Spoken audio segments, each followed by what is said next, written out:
Welcome, folks. We are here. This is probably the biggest series of the qualifier, and we started all off on Loch Ness. Turns out the Loch Ness monster is real, does exist. We've got Viper, his number one civ, the Burgundians, and he is opening up with Flemish Militia. And as a counter to this, we are seeing Sebastian try something that Winchester did during the ladder qualification, and he's trying the full wall here to prevent the Flemish Militia from getting through. If the Flemish Militia do get through, big problems for his villagers, though. And there is still a hole on this side, he's able to get the wall down. That's a really wise opening here from Sebastian. Winner of this series moves into the Royal Albert Hall, moves into London for a massive LAN event, and it would be crazy. We were just talking about it. If Viper doesn't make it to a LAN, I mean, that is kind of historical. Viper, one of the big reasons this game is where it is today, and he's one of the greatest players the game's ever had, even if he's no longer winning everything. There's a hole there! There's a hole there! There was a hole! Oh, disaster for Sebastian. The whole game playing out the window. You can actually go around the rock. In hindsight, that is extremely obvious, but neither player realized it. I didn't realize it. And now Sebastian is forced into a panic. This is why the Burgundians are so strong, guys. They've got the good economy, but the Flemish Militia are so cheap. They do so much. They produce so fast. They've just been perfect for Empire Wars, where you start off in feudal age with the barracks. Let's see how Sebastian can cool his nerves right now. This is a high-pressure situation. He will drop the tower, and he doesn't lose anything yet. And he is making archers behind this. Viper's followed it up with another Flemish Militia and another archer. I don't actually think you can wall that. You need to dock block it. So that's what Vinch would do. This is where Sebastian screwed up. You have to dock where that opening is. Kind of like Viper did here. But I don't even know if you can dock block every single time. I think all of it's easier said than done.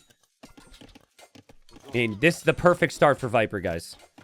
He hasn't killed a lot, but the efficiency for Sebastian's eco has been horrible. And Viper's even able to snag Bowsaw now, which of course only his civ can do in feudal age. He's on his hares over here. He's taking the bunnies. He'll add the farms. There is a lot of standing around for Viper's eco right now, I'm noticing. But I still think there's an extremely high idle time for Sebastian too. And we did have the fires exchanging. Both players just pulled back on the water. Viper will add a second one. Sebastian needs a repair villager to save that fire. And interesting note. Oh, sorry, guys. It is a best of 7. But interesting note that Viper loses his scout there. And Sebastian saves his scout. So expect the score to climb for Sebastian if he scouts the map with it. And remember, there are relics in the south and there are relics in the north. Scouts there can be huge. Also, if Sebastian wants to sneak anything, really, he's way more willing to do it now because Viper doesn't have the vision on what his transitions are going to be. Viper will assume a lot. Viper's going to assume that Sebastian is just going to play crossbow timing. And he would probably be correct on that because it's the Italians. But, guys, lightning fast start for Viper. Look at the KD now, though. Viper doesn't have a scout. He will not have a lot of land army. And if this army were to counterattack, Viper's still open at home. A lot of people have not been getting Bowsaw with the Burgundians. They've just been using the Flemish Militia and getting the feudal age wood upgrade. Because I think they don't want to delay their castle age time. Viper adding more docks. He will add some fish. He's pressuring that dock there from Sebastian. But Sebastian could come from 2 different angles here. And Viper can't exactly track it. I think Viper is coming from... knows he is coming from this direction because he has his own archers here. And we have a pause, which is perfect because I haven't had time to put the flags up. But from what I've been told, Viper is a bit sick right now. But apparently he has the best cough medicine available. Okay, never mind. Sebastian's internet was sick and he lagged. So hopefully Sebastian's internet had some cough medicine. I always try and guess why there's a pause, you know, because I have no info. Viper's not playing like he's sick. He's looking good. He's looking sharp. He's actually going to full stonewall here. So there's the dock block. I still think the units can run around there, though, right? The lily pads extend pretty far. I think these lilies you can walk across, but maybe not here, though. No, this you can stand on, but this you can't. So I think Viper's Stonewall strategy will work. I'm still only giving it 97% chance, though. I'm not convinced. Sebastian's going to need to do a lot with crossbow timing. And he will have crossbows from 2 angles. Guys, I could see Viper having some big problems here. If Viper holds from this, his eco's insane. But this can be game-ending damage from Sebastian. The Viper's not going to find 2 armies. I think he'll only find 1 of them. He is looking around with his skirms, but Viper wants to play Cav. He doesn't want to play skirms.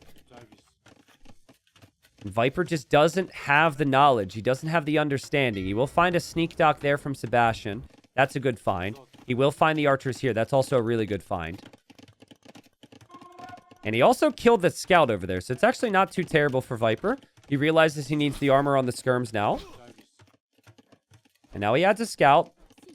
But there's 3 archers here from Sebastian. Sebastian can kill a villager there. There's a couple archers here from Sebastian. There's also going to be a couple archers up here from Sebastian. So it's like a 3-pronged archer attack.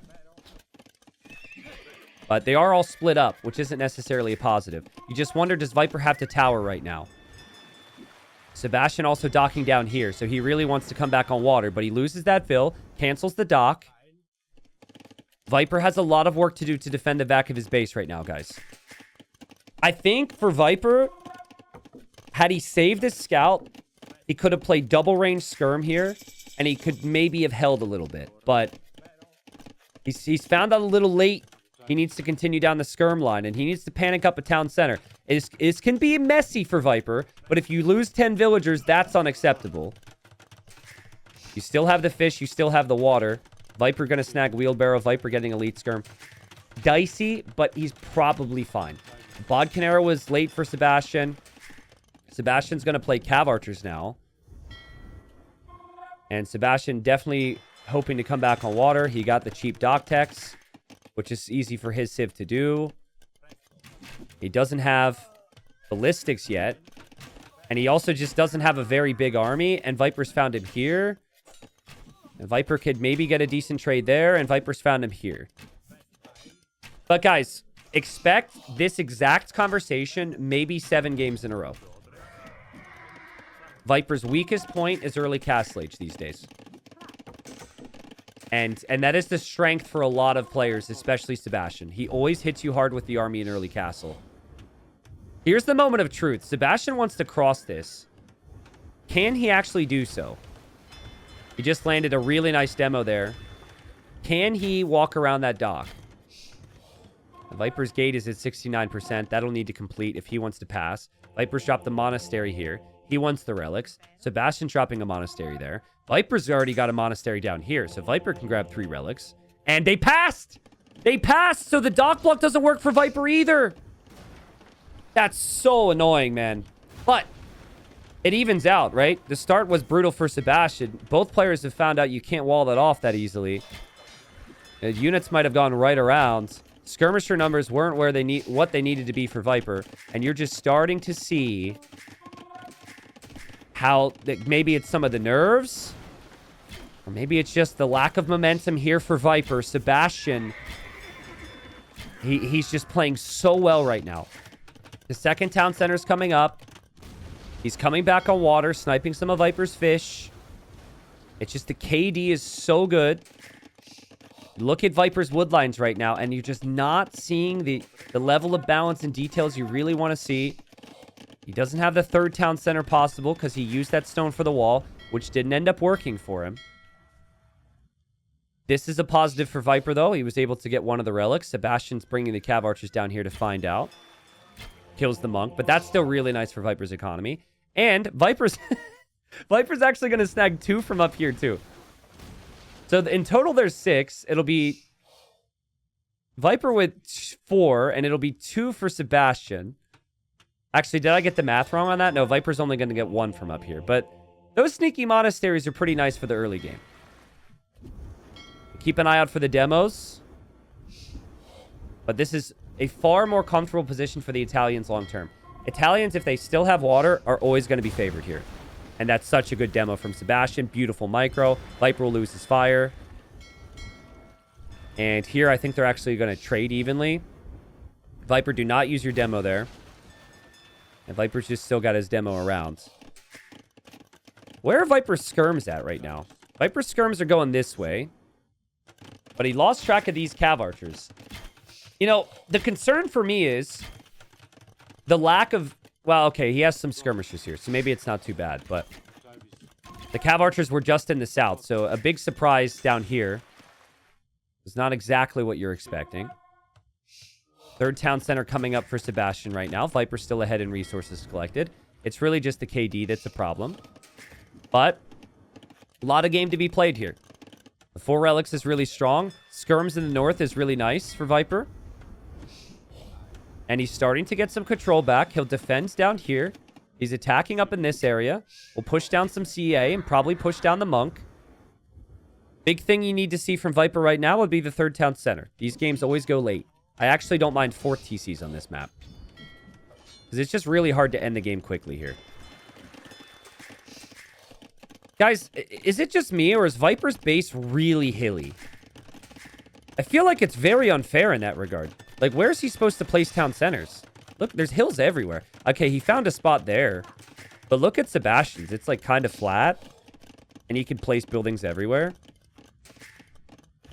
So luckily, he's able to find a spot for the third one.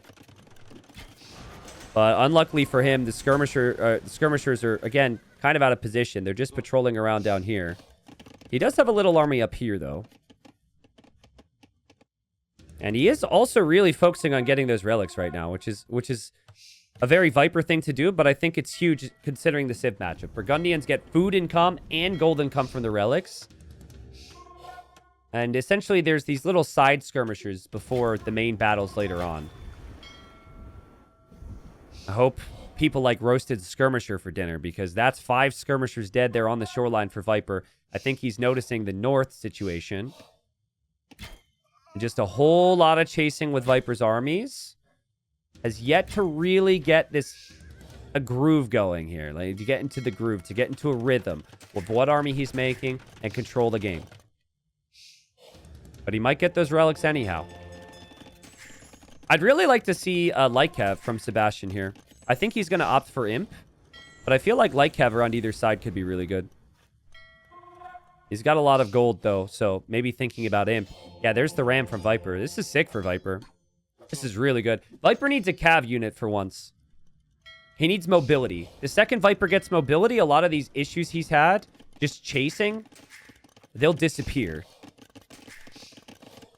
Nessie might appear on the water. Walls from Sebastian down here towards the south make a lot of sense for me. Does Nessie appear on the minimap? Does anyone know? I was trying to look at the minimap for Nessie, and I can't... I'm not seeing it. A wall with 1 villager is a little ambitious. Sebastian will bring a second one. Viper is building a castle. And Viper will start to make some Coustilier. I don't know where Nessie is. No Nessie. Maybe we missed it. We'll have to keep an eye out. I don't think it exists. I don't know if the rumors are true. All right, chat. I know what you're going to answer, but I'm going to ask anyways. Would you put these relics in this monastery, or would you build one at home? What do you do there if you're Viper? Because he's about to have 6 relics. They are going to be very far away. Yeah, I assumed that everyone in chat would say home. I think it's the right play, but, like, you also need the resources immediately.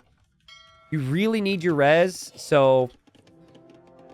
There's an argument for both. I probably would place it here too, so you immediately benefit from taking them, and then you think about just defending that area forever.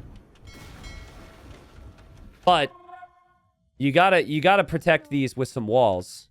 Viper's down here. Viper doesn't know about the walls from Sebastian, which hurts because he wants the mobility. And you see, if Sebastian has this walled up and he just wins water, Viper can't do anything. Oh my... Viper's building a castle. He doesn't see the wall. And actually, the crazier thing is Sebastian also can't see the castle. Wow. Wow. I think the pathing is probably weird for Viper's unit right now. This is good for Viper, but Viper has to know. Because if Viper knows and he petards through and runs in, Sebastian's not expecting anything. I love Fog of War. I think in the top 5 of things that make Age of Empires amazing, Fog of War is up there, right? It's just so perfect. The amount of vision that buildings and units seem to get at various stages of the game. I love it. And Viper's RAM is going to work up here. Let's not forget about that. But yeah, Viper. Now he sees the wall. But Sebastian still can't see the castle. Okay, now he can.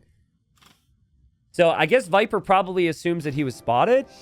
Realistically, if he would have just waited and gone for petards, then Sebastian wouldn't have time to react. But Viper trying to take this fight to land. He has to, because he doesn't have the water. But all of his castles can be taken down by cannon galleons long term. Sebastian is going to transport rams. And maybe some other units right now. We'll keep an eye on that. Viper is going to be through using the castle fire. He'll want those raids. But already, Genoese crossbowmen are massing for Sebastian. They aren't really massing in the position that he necessarily wants, though. How is the Burgundian Navy? Can you try something? You could try fast fires. Viper could sneak some docks up, perhaps. But there's some worry for Viper. As here come the rams from Sebastian. Is he gonna... I think he's transporting to go take the relics right now, which is hilarious. Did he not know that Viper was coming through here, though? This seems to have come as a total shock to him. Viper getting in with some army. And Viper's building a siege workshop. He's building another castle. This could get out of hand fast. I think Sebastian maybe needed to have his Genoese crossbowmen here. Viper's going crazy with the castles. Sebastian needs it all hands on deck right now. Where are the Genoese and where are the monks? Ambitious from Viper maybe with 6 villagers, but there's an argument that it has to be ambitious from here without the water control against Italians. Because Italians should be so good here. I think Viper's going to lose his relics. Unless he notices that and converts the knights. Ooh. Wow, that's pretty sick. Unfortunately for Viper, he only gets 1 conversion. He's running around this way. He's still building the castle this way. He did lose some units to conversions, but he's got the trebs already, and he could add bombard cannons too. This seems really awkward for Sebastian. It feels like he doesn't know where to be right now. He wants to take the relics in the north. Now he's got units in the back of his base. Now he's dropping a castle here, but now Viper's got bombard cannons coming, and Viper could push this castle down. I mean... the Genoese crossbowmen are not elite yet. They're far from fully upgraded. You need castles for them. I think Sebastian's in a really awkward spot right now if Viper just continues to run around his base. And Viper's eco is completely untouched, right? There's no counter damage being applied. And Sebastian's going to start to lose this castle. Now, I still think that Viper's going to need something other than Coustilier, and I think he needs to plan on that. So I wouldn't hate some archer ranges here and some skirmishers. But honestly, the easier play to win the game fast is just don't stop the spam and hope for the best. It's still a good enough unit to kill Genoese if you can get close. By the way, chat, is everything good in terms of like audio and whatnot? Unfortunately, I rely on $11 headphones. And I think, shocker, my $11 headphones might be giving me an audio issue right now. So some of these noises are very different to me. Okay, yeah, maybe I need to upgrade. But Viper takes down the castle. Look how fast that was. Look how fast that was. That was crazy. And Sebastian's gold is right here, man. Sebastian's not able to use his water to do what he wants. He still hasn't been able to get these relics. Viper's probably going to reclaim those. And now the archer ranges from Viper. The thing that I hate about this, though, is that the archer ranges are on the shoreline. There's not a lot of space. I guess he is building more of them. Viper seems to sense that he's going to need the skirm switch. I do think there's an argument for sneak docks and fast fire ship, because Sebastian doesn't have a very big navy. Also, maybe an argument for Viper to sneak some units into the north. Try and raid from this angle. Sebastian will see the skirmisher switch. But can he do a lot about it? Viper sees those Genoese crossbowmen and the bombard cannon are there. He's just going to run right past him. He's like, move to the left. I dare you. I'll go right to your gold and feast on your eco. Viper with a 50 eco lead right now. And this is what we say about Viper as he snipes the Bomber Cannon. It's just early Castle Age compared to the rest of the competition. If Viper survives and gets the late game, he is one of the very best. And Viper is collapsing on both sides right now. These are horrible losses for Sebastian. And I don't know if Sebastian actually has the resources for a possible tech switch. I think he's stuck on Genoese Crossbowman from one castle, which is never going to be enough. He will try the Hussar upgrade and armor as something to combat the skirms, but look at his food eco. He's not going to have the food for that. Viper will lose a castle, though, and this is a sign of things to come. The cannon galleons could start to take all this down as well. I still think Viper could consider a sneak dock, but honestly, he's so close to breaking Sebastian. If he just brings Vils and drops a castle and can continue to push a little bit further, that could be enough as well. You just worry if Viper doesn't have the castles, can he push? He's actually housed right now. But oh man, the Hussars have arrived in the north. Sebastian has to protect that. Sebastian doesn't have much to protect this town center now. The Viper's food economy is insane. There is a monk picking up all these relics, so he will have all 6 relics protected. And only 127 population for Sebastian, who had a really nice recovery after the opening. He had a really good castle age, but he never expected the side push. He wanted to prevent it, right, with the stone wall. But what a good play from Viper to castle push the sides. Castle and Bomber Cannon the sides. Viper getting elite Fusilier, so he hasn't even had elite this whole time. So he's catching up on upgrades he hasn't even had. And Sebastian's cannon galleons are going to take down the castle that Viper is researching hoardings in. So again, Viper might have no castle soon, guys. Because all of these ranges, this castle can all be ranged by the cannon galleons, which is all really, really bad for Viper. But he's so far ahead anyways. It doesn't matter. Viper takes the first game. What a good first game that was.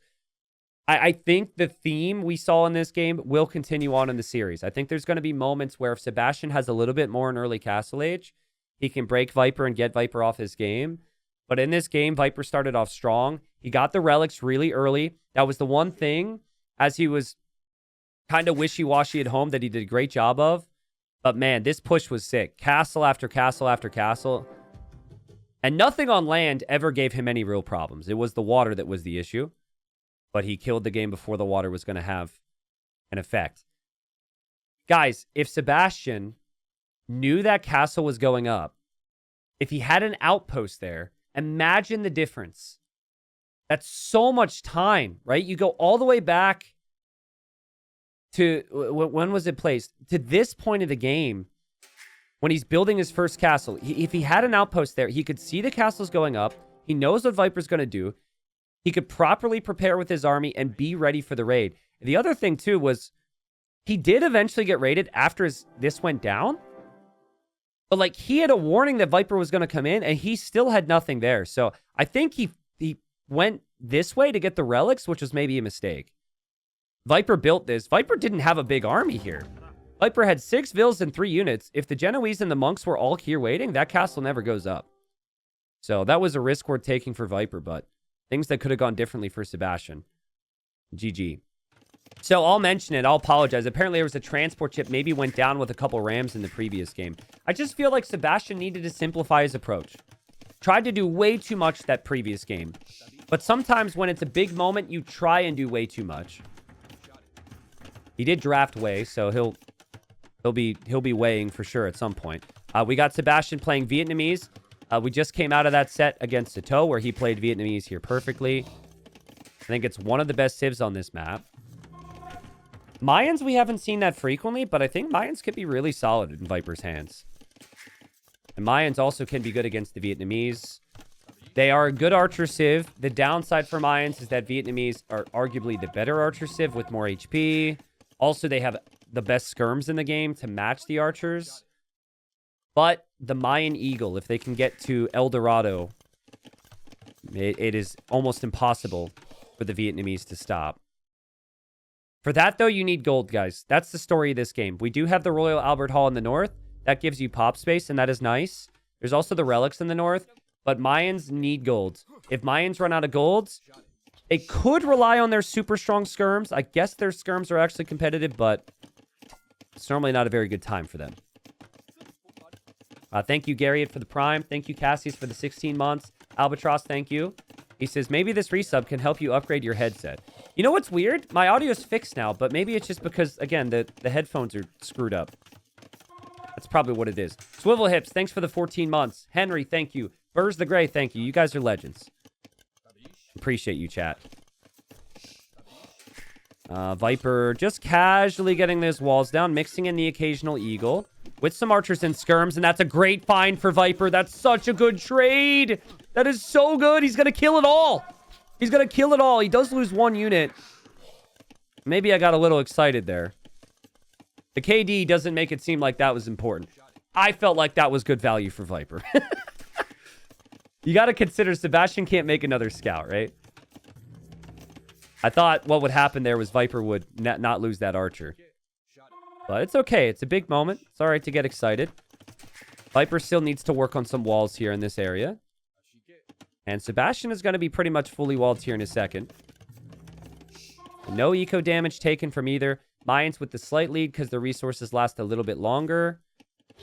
Sebastian made a spear, which is kind of a weird addition, you could argue, against a civilization that can't make stable units.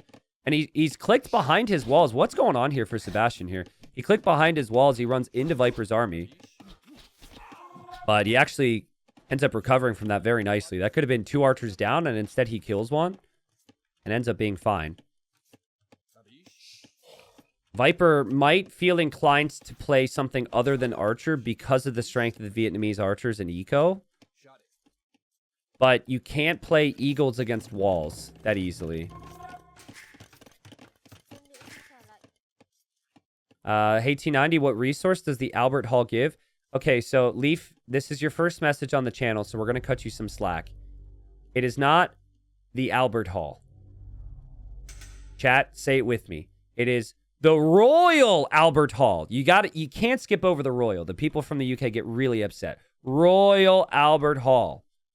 Okay, I misspelled it, but whatever. Yeah, it's Royal. It doesn't give you resources. It gives you 25 pop space. All right. So I've renamed it. But that 25 pop space means you can go up to 225 population in Imp.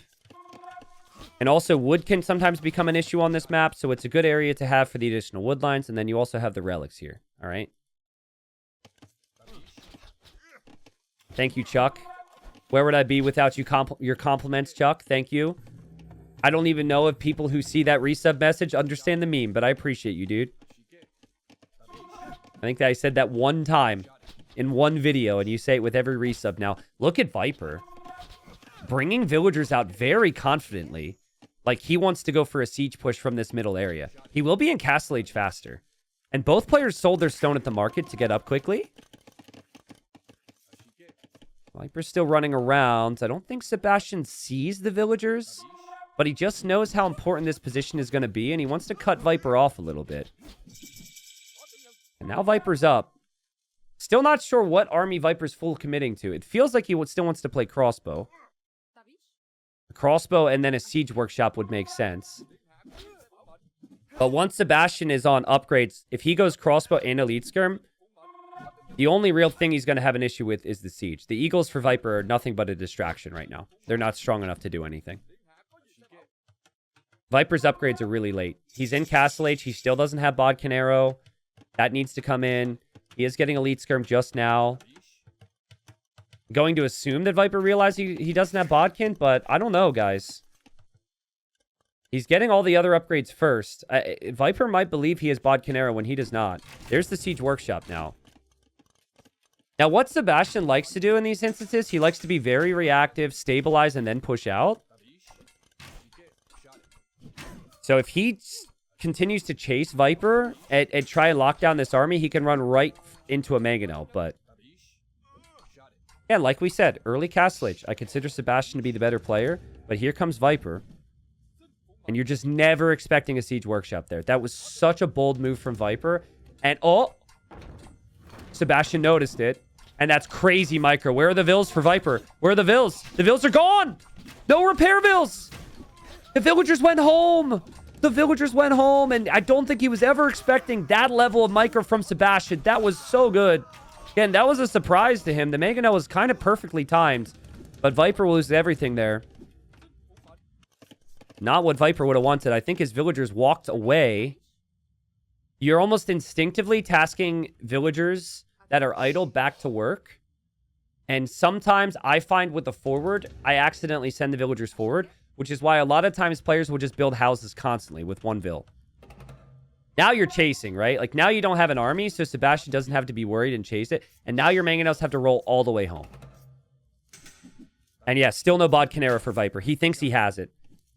He had a really tight res count at the start of Castle Age, so he was trying to click everything he could. But that's tougher, right? Vietnamese have cheaper upgrades economically. And so some of that savings, you could argue, helps Sebastian afford everything at the right times. Viper will assume he has Bodkin. He's already expected to basically die to the skirms with crossbows. So he's just going to assume that he has Bodkin. Ballistics is in. I don't think Viper's going to have a very easy time right now. Without Bodkin, without Ballistics, and his opponents on his archery ranges and at his eco, this could be so bad. But at the same time, Viper is actually choosing to pressure, which is such a good call because he's going to take damage. So you have to take the risk to try and apply pressure as well. Just don't kill your own eagles here, Viper. You might need them at some point. And yeah, if you take down the archery range, you're right into Sebastian's base, where Sebastian's actually making Fire Lancers. And, oh, man, Fire Lancers is such a good call here. They have additional HP with the Vietnamese. And as we learned in the ladder qualifier, this unit is super OP, super strong. Viper will sneak to the north for a town center, guys, but skirms are still just destroying his eco. Fire Lancers are good against eagles. They're good against low numbers of crossbows. This is not something Viper can kill right now. Is this Thames or is this Evacuation? Viper's about to play Evacuation right now. As I say that, though, he's starting to push into Sebastian's base. These archers and skirmishers have 26 kills here. 8 eco kills. Sebastian just has to wait. Just has to wait. I think you might want to delete a house and run around the siege. That way Viper can't have one good attack round to kill your whole army. He is being patient. Good split micro. And yeah, those Fire Lancers will be enough. And good attack round from Viper does land. But the Fire Lancers, they don't cost food. They're very easy to spam. And the Fire Lancers will clear up the siege. The only good thing for Viper is he did actually kill most of the skirms. I think he's looking over here. But look at Viper's economy right now. Yikes. Again, the positive is he killed the skirms. And he still has some crossbows. And Vill count tells me this game is reasonable. Resources collected is going to start to trend even further in Sebastian's direction. And the Fire Lancers are good enough to take down the crossbows too. It's so good. The only unit you could make here against the Fire Lancer, in my opinion, is crossbow. But you need big numbers of it. And that's been such an issue for Viper because Sebastian's had skirms. I think Sebastian's going to even it out, guys. Remember, in the previous game, like, early Castle Age was lots of positives for Sebastian, too. But then Viper was able to get a good castle. Viper was able to get a good position and take it to late game. But it's looking awfully tough for him to have a way here. When the best army for him is maybe just the crossbowmen, which are completely matched by the skirms. And then he still doesn't have Bodkin. To be fair to him, there's yet to be a fight where it's obvious he doesn't have it.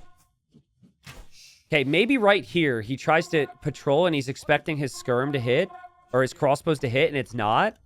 Here is maybe where he gets it, because he's like, wait a second, why am I not hitting? The Fire Lancers will come this way to pressure the siege that Viper's defending with. And yep, now Viper gets it. So now Viper's like, great. That would have been helpful. But even with Bodkin, I do think it just comes back to that start fight with near the Siege Workshop for Viper. That micro from Sebastian to take down the first Mangonel was everything. That was so good from him.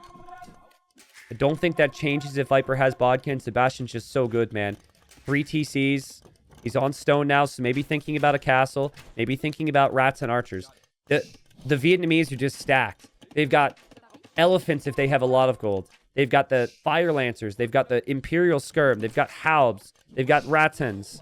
They get the paper money tech. They get gold from their trees later. Like, this Civ is so good.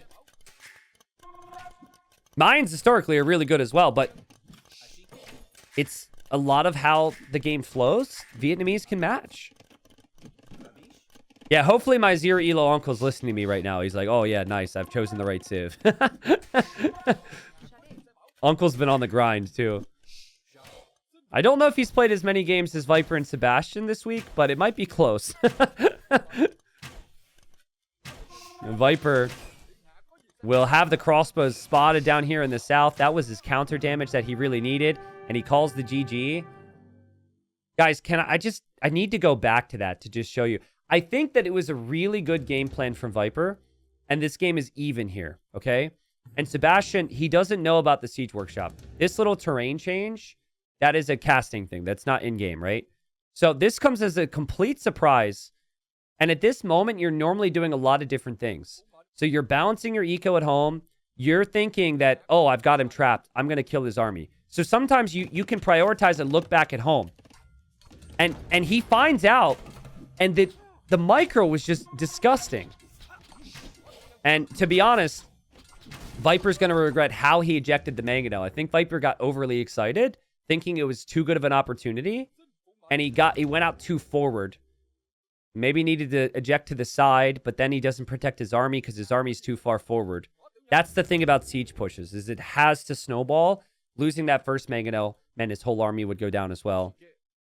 And even if he had Bodkin, this army still dies. Now, mistake from Viper, though. The villager does need to be there. So at least while that's happening, you can still repair the Mangonel.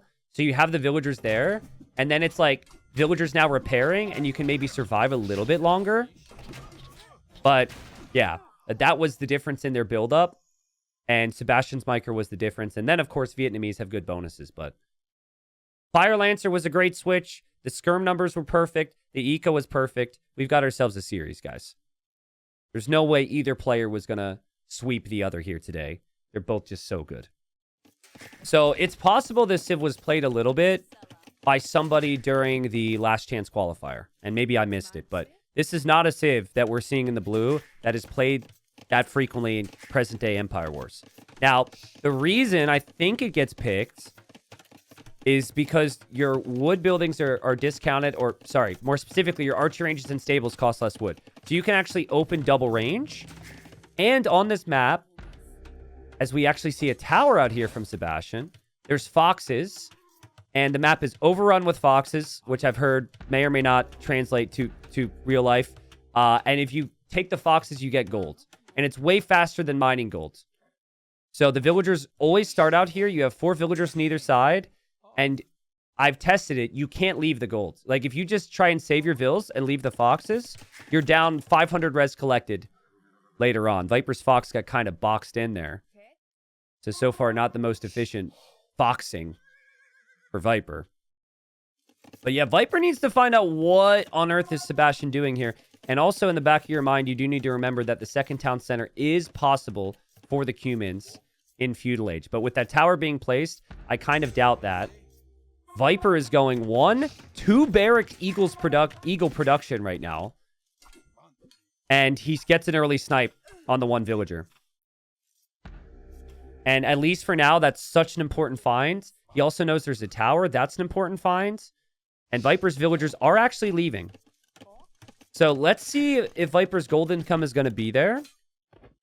Pay attention to the resources collected. Aztecs do have other eco bonuses at play that humans don't, but again, with my testing, you never really want to be leaving this in an ideal world. Obviously, though, if you lose the villagers, those villagers are never going to collect any resources, so there might be a trade-off. Sebastian walling the backside. There is a hole, but he's being thorough. He's checking that. He's not being very aggressive at all. His scout's not even moving. He just does not want these eagles to get in. Surprise, they get in! And now they'll leave. A nice shot from Sebastian. That could have been really bad. Archers, when in mass, can take care of the eagles, but when this reaches castle age, then the eagles become a lot stronger. Then the humans would probably want to make step lancers. Viper will be disappointed he hasn't killed a lot more. He might just want to go back up here then. If you can't get into your opponent's base, you might as well just move over for those villagers again. There's 2 eagles headed that way. But guys, Viper does not see these archers coming to his base right now. So if he misses this, those archers can be right into his eco. He should know something's up, though, because he only saw 3 archers here. I think he also knows the gold is here, though. Yeah, okay, if you see Sebastian scouting like this, you should understand that Sebastian could be on the way. Oh, this will get crazy. Viper's going to be on the gold. He's also on the archers, but Sebastian is diving in with his archers. There's also Sebastian saving his villagers up here. So Sebastian is getting attacked at 3 points. Viper is getting attacked at 1, but Viper has to micro at 3 separate points on the front of his base, and he also is expected to react here. So damage is being done on both sides. Quick walling from Sebastian's needed. Sebastian does still have the villagers in the tower. They're not killed. They're not dead. A lot of idle time for Sebastian's economy and a lot of idle time for Viper's economy. But can Viper actually kill these archers right now? Feels like he is going to. And he's getting away with the eagles to maybe heal up. And Sebastian doesn't see it. Sebastian doesn't see it. Sebastian loses 2 archers. I think he was microing here. I think the economy should be much better for Viper now, but the castle age time for Sebastian still keeps this within reach. Especially if he can get lancers. Lancers are so good against eagles. And what an annoying little spot for Sebastian to get into there. Viper's other eagles can't pass. But actually, the archers are attacking the weak eagle. Oh, what happened there, man? That's actually great micro from Viper to get out of that spot. And 2 archers will go down. And then there will only be 1 archer remaining for Sebastian. So you remember everything I said in the intro, right? You have to stay on the foxes. The foxes are so important. Well, not if your villagers are going to die. Not if you can't protect them. So Viper took some gold from the foxes basically on the way home. And now it's a 4-to-1 eco KD. There's 2 villagers up here that are basically completely unprotected. They've been told you're on your own. And so they're doing what they can to stay alive. But it's going to be a full army switch from Sebastian with double stable at home. But something that's so difficult on this map, and it's part of why I think Eagle civs like Aztecs are so good, is it's hard to get food eco because you can't build on the rock terrain, which really influences your farms. Like here, you can't farm on this side of the mill, right? And then you have the houses, and everything's just blocked off. Half your mill space is blocked. You can only do 1 ring of farms around your town center. Nice job from Sebastian. He only lost... I think he deleted a villager there. Did he not just delete a vill? He has the vill. And he deletes it. Yikes. I think he tried to delete the palisade. All right, so Eco KD is lying because it doesn't keep track of if you delete your own vills. Viper might come in here and kill the other one. He might be very confused if he doesn't find them all. Here come the step lancers from Sebastian. Sorry, just catching up to live time. This is where Aztecs really need to have some monks. And Viper might want to consider pikemen as well. Eagles are anti-archer. They're not really amazing in melee combat. And then the lancers are incredible in melee combat. Sebastian can win this game purely with lancers here. And it's kind of similar to the siege in the previous game now. If Viper loses his initial monks, this gets really bad. But if he can get to a decent mass of monks and hold, it's still something he can stabilize from. But again, hard to make pikemen. You don't have the farm count or the space to expand farms to really justify pikemen. Eagles just cost gold, so he's going to continue with this. I like how Viper's still thinking about some counter raids. This is full on 1 TC for Sebastian. And that town center for Viper is keeps him very safe back there. He's still got his gold protected. So Viper has the significant eco lead. He will need to hold. He can take pretty poor trades and still win the game. Because he's got the resources coming in. This is where conversions would be so nice. Sebastian knows he needs to kill the monks. He goes for them. He'll get the monks. But at what cost? And Viper will hide that monk or aim to. Ooh, he gets into the town center. Yeah, that's all good for Viper. Those Lancers are far too weak to hang around. He does gain a Lancer of his own to go into the fights. 51 villagers for Viper. It is 33 for Sebastian. And again, can he actually produce that many Lancers? Look at him buy food right now. Lancers cost a lot of food. It's really annoying. It would actually be easier to make knights when it comes to resources and the way they spawn. The knights are obviously significantly worse because they don't have the extra range, and you're giving away more value when your opponent gets conversions. Viper's quick walling in a town center here. Viper's hoping for conversions here. Viper still has kept Sebastian guessing with some counter eagle raids. He has held super well. Not easy to do. And Viper always has an army or some monks waiting. Here he's waiting with the monks, and here he's waiting. He's also starting to snag relics. And Aztecs get 33% more gold per relic. It's hard to bet against the Viper in this situation. Up 25 villagers. I just think the siege push is maybe too little too late for Sebastian. I think Sebastian might have wanted this matchup. He might have wanted the archer opening into Lancers. But clearly, the humans just can't compete economically, and Viper could not be worried. The Viper's monks were waiting. They're a little late to convert, but he does get one conversion, which is fine. He's still taking a good enough fight here, and Sebastian taps out.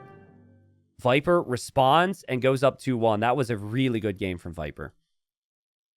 I think Aztecs are really strong on this map. Like that, all the bonuses for Aztecs that you normally can't get into in a standard game in our present day meta in standard AoE feels so nice for Empire Wars. Starting with the additional gold, okay, that's cool. But villagers' extra carry capacity, that feels stronger when you have more villagers, right? Military units train faster. That feels way stronger when you can immediately just start spamming eagles. And that was the key. So sometimes what you'll see people do is they'll build their archer ranges up here to try and defend their vills. Sebastian opted for the tower. That didn't end up doing enough. And Sebastian's archers just spent way too much time defending. Maybe he walled too much, but like, then again, if you don't wall, Viper probably does more damage. Just felt like anything Sebastian tried, he couldn't get done here. Well played to Viper. We've got Viper playing as the Ketons. Again, pick number 3, which might come as a surprise to some of you guys because this div can be really strong on open maps. And then we've got the way for Sebastian. Now, the way his base is spawned is actually much better in my opinion. Sometimes you get these woodlines that are super far out. You get a lumber camp out here. You have to run away. You want a wall when you're up against the Ketons. And he's got decent wall potential here. So he's going to open with archers. This is pick 1 for Sebastian. This is pick 3 for Viper. If Viper wins this and is up 3-1, this would be a massive lead as far as the draft is concerned. And Viper opting for some walls as well. Really what makes his Civ strong is the double forging. Melee attack upgrades are doubled, so you'd expect the scouts from Viper if you're Sebastian to eventually get that upgrade. However many spearmen you would typically add, I think you should add 1 or 2 to that number if you're Sebastian. A nice shot from him. Kills the first unit there. Jordan's in chat says, who's your favorite player? Favorite tennis player? I mean, I'm a bit of a Joker fanboy. I think what he's accomplished throughout his career is insane. Especially because initially he wasn't seen as... He wasn't the golden boy, you know, like Federer, Nadal. I liked all the big 3. But in terms of, like, new generation, it's hard to really pick one of the top guys. To be honest. Like Alcaraz and Sinner are insane.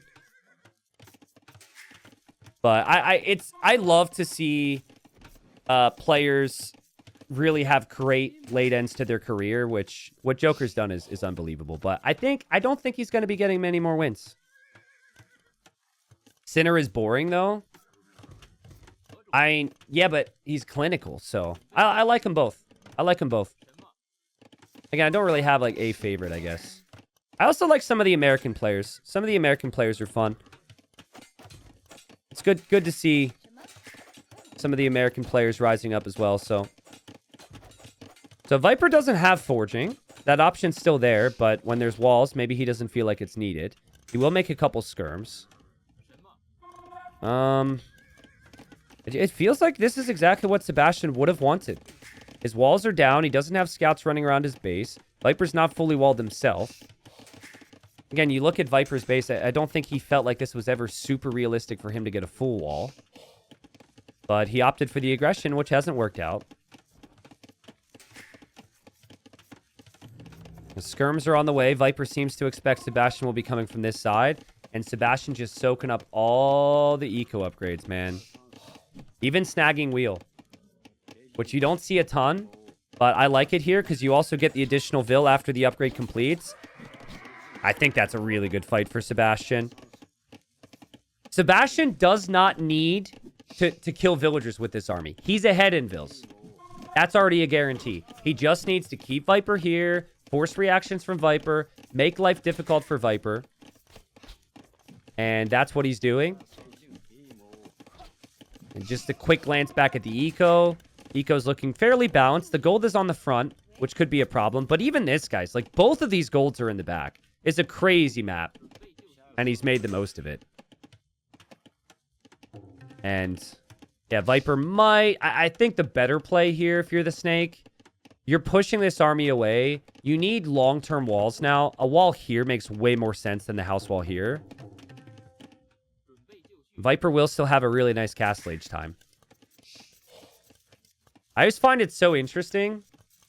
The starting farms when you have the Ketons.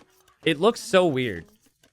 To have two farms amongst a bunch of pastures. Do you guys think the pasture villagers are making fun of the two farmers? Like, oh, look at these guys on a farm. What a loser. On a farm? Oh, man. Get with the times. Get with the times. I guess... Wait, can you reseed that farm? Does Viper have auto farm? He doesn't have auto farm on. I don't know if you can reseed that. I think we talked about that before. I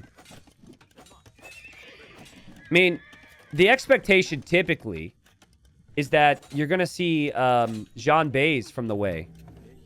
But when Keaton's mass skirms faster, and when Viper is on your face like this, I think you're going to want Cav, which could play right into Viper's strengths as well. Viper's castle age time is really fast. And the food eco is flying right now, so he could play Skirm Camel. I never feel comfortable. If I have to play He Guang instead of Knights, I never feel very comfortable because the Knights have more HP. It feels like the HP is one of the big reasons why Knights are as good as they are. Again, I do think if this becomes a long-term game, would just love to see Viper walled here. I'm okay. This side's way too open to expect a wall right now. And he's fighting on the front, so I think this is fine. He's going to drop a town center here, too. But we'll see if Sebastian can find the counterattacks. He might be surprised to see Viper's up. But then again, Viper didn't wall. And Viper's got the pastures. And pastures is one of the fastest ways to get food income in our game. A lot of players still think it's way too strong. But I think those same players would agree that the way can also be very strong, too. This is the #1 Civ pick for Sebastian. He gained a slight Vil lead. And, like, he's still going to have the chance to do that, but he's way later to the town centers, right? And I think being later to the town centers means that he'll never gain a significant Vil lead at all. Viper's playing with some crazy map control. Siege Workshop forced down from Sebastian. That kind of hurts. You don't want to have to add siege behind the walls. This town center position, not exactly what you'd want either, right? Not horrible, but not great. He will also drop another TC in the back. Luckily for him, he's got all of his res in his walls. And he's playing to not be broken, and now he's aiming for a counterattack. But I think Viper's feeling real comfortable right now. If Viper can drop town centers right away in early Castle Age and you're not pressuring him, good luck. Like, game 1, Viper won anyways after he had some really awkward times early Castle Age against the crossbows. But now Viper's moving out, hoping to snag the relics, which there's 6 on the map. But he has to brace himself for something.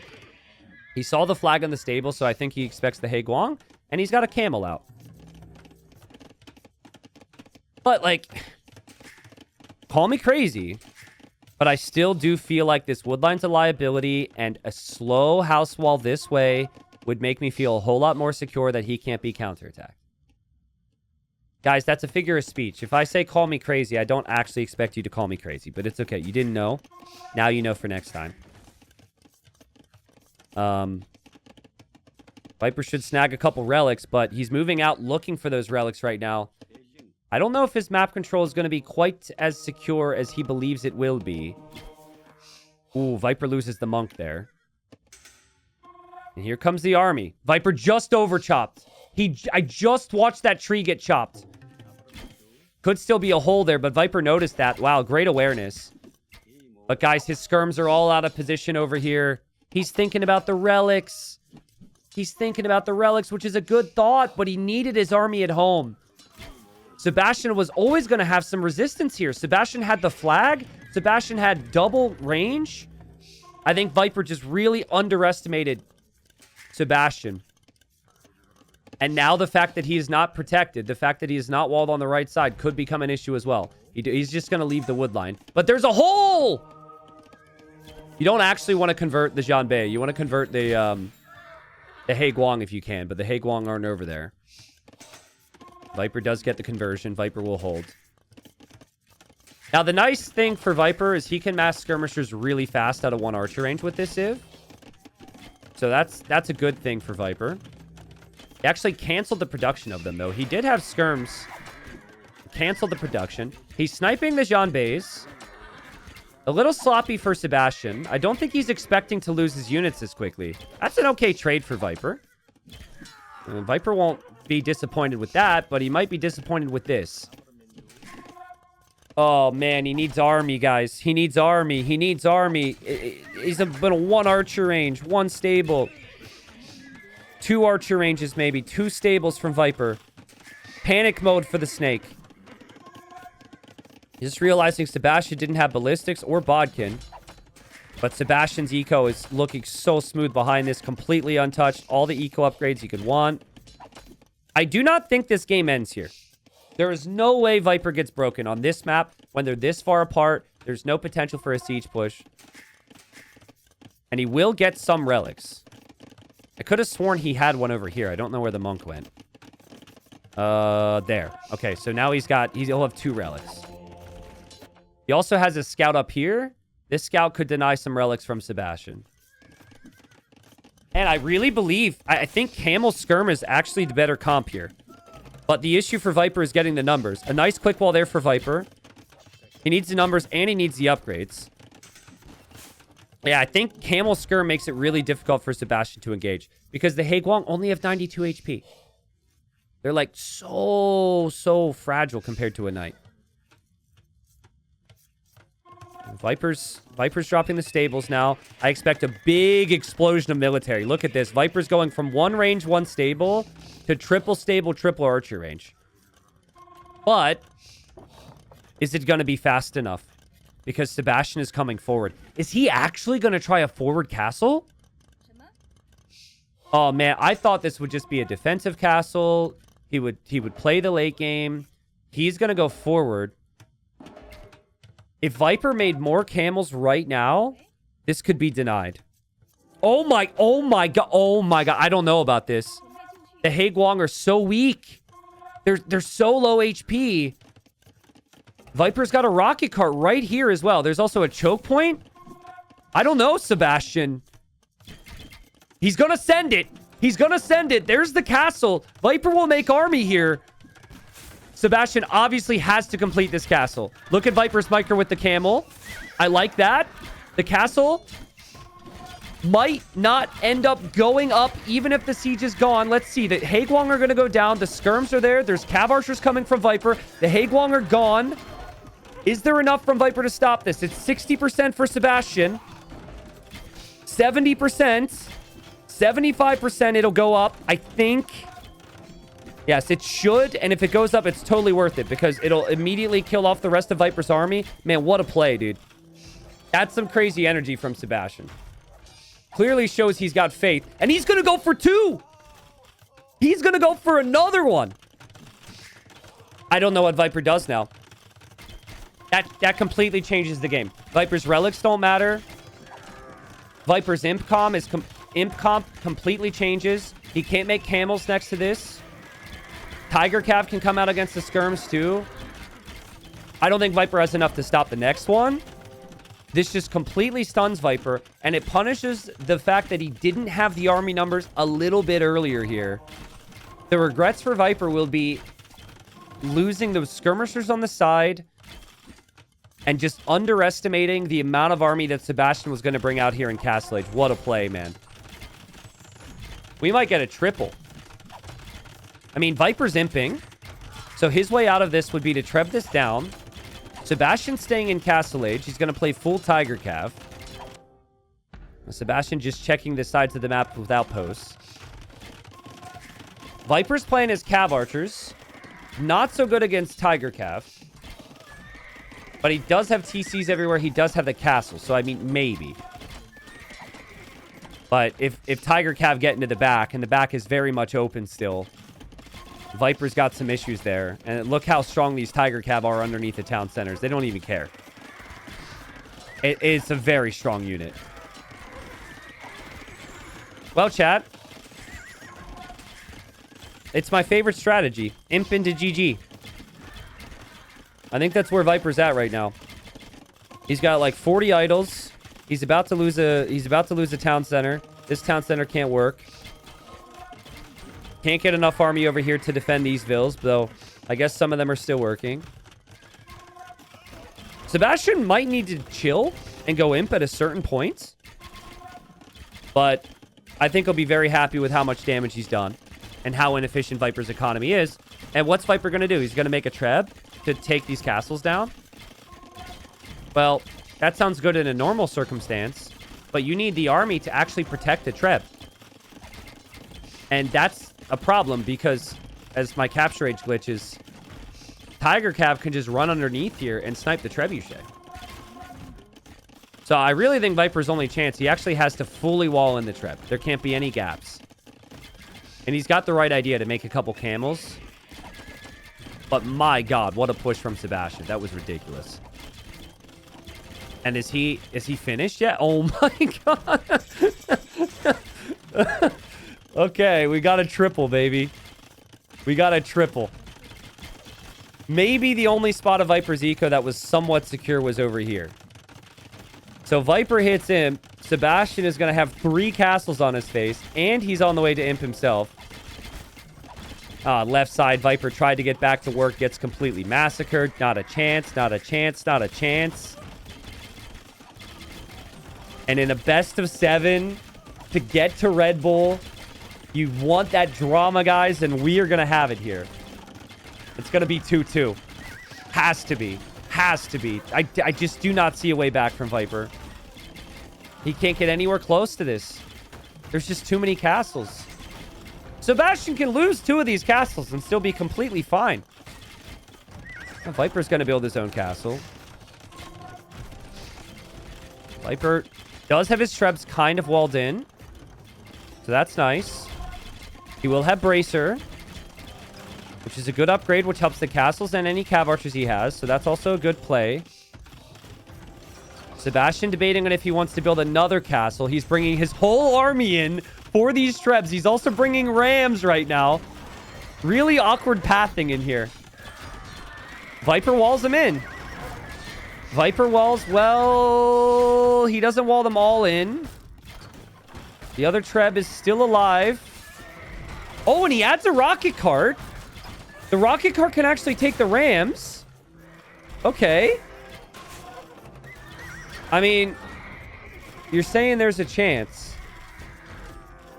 He keeps the castle up, but at what cost?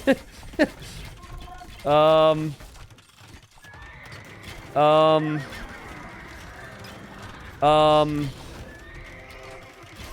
mean, the rocket cart's gone. His castle's going down. Sebastian will lose the second castle, but he doesn't care. I mean, Sebastian's got a 50 villager lead. This isn't a game of take down the castle and win for Viper. And damn, I want to go back here. Now, this is going to come off as me being a little too critical to some people, but we're talking highest level of Age of Empires, and it just has to be said in this way, right? Viper, I thought he had a really good spot when he got to the town centers when he did. Remember, he's knocking on the door of Sebastian's base, and he can see everything that's in here, right? And what you see is you see double range, you see the stable with the flag. So I think he's still playing Jean Bays, and he's going to make some Haguang, right? And I think when you have this position, you're torn because you don't want to stand here and you don't want to get killed. So it's not a bad idea from Viper to leave.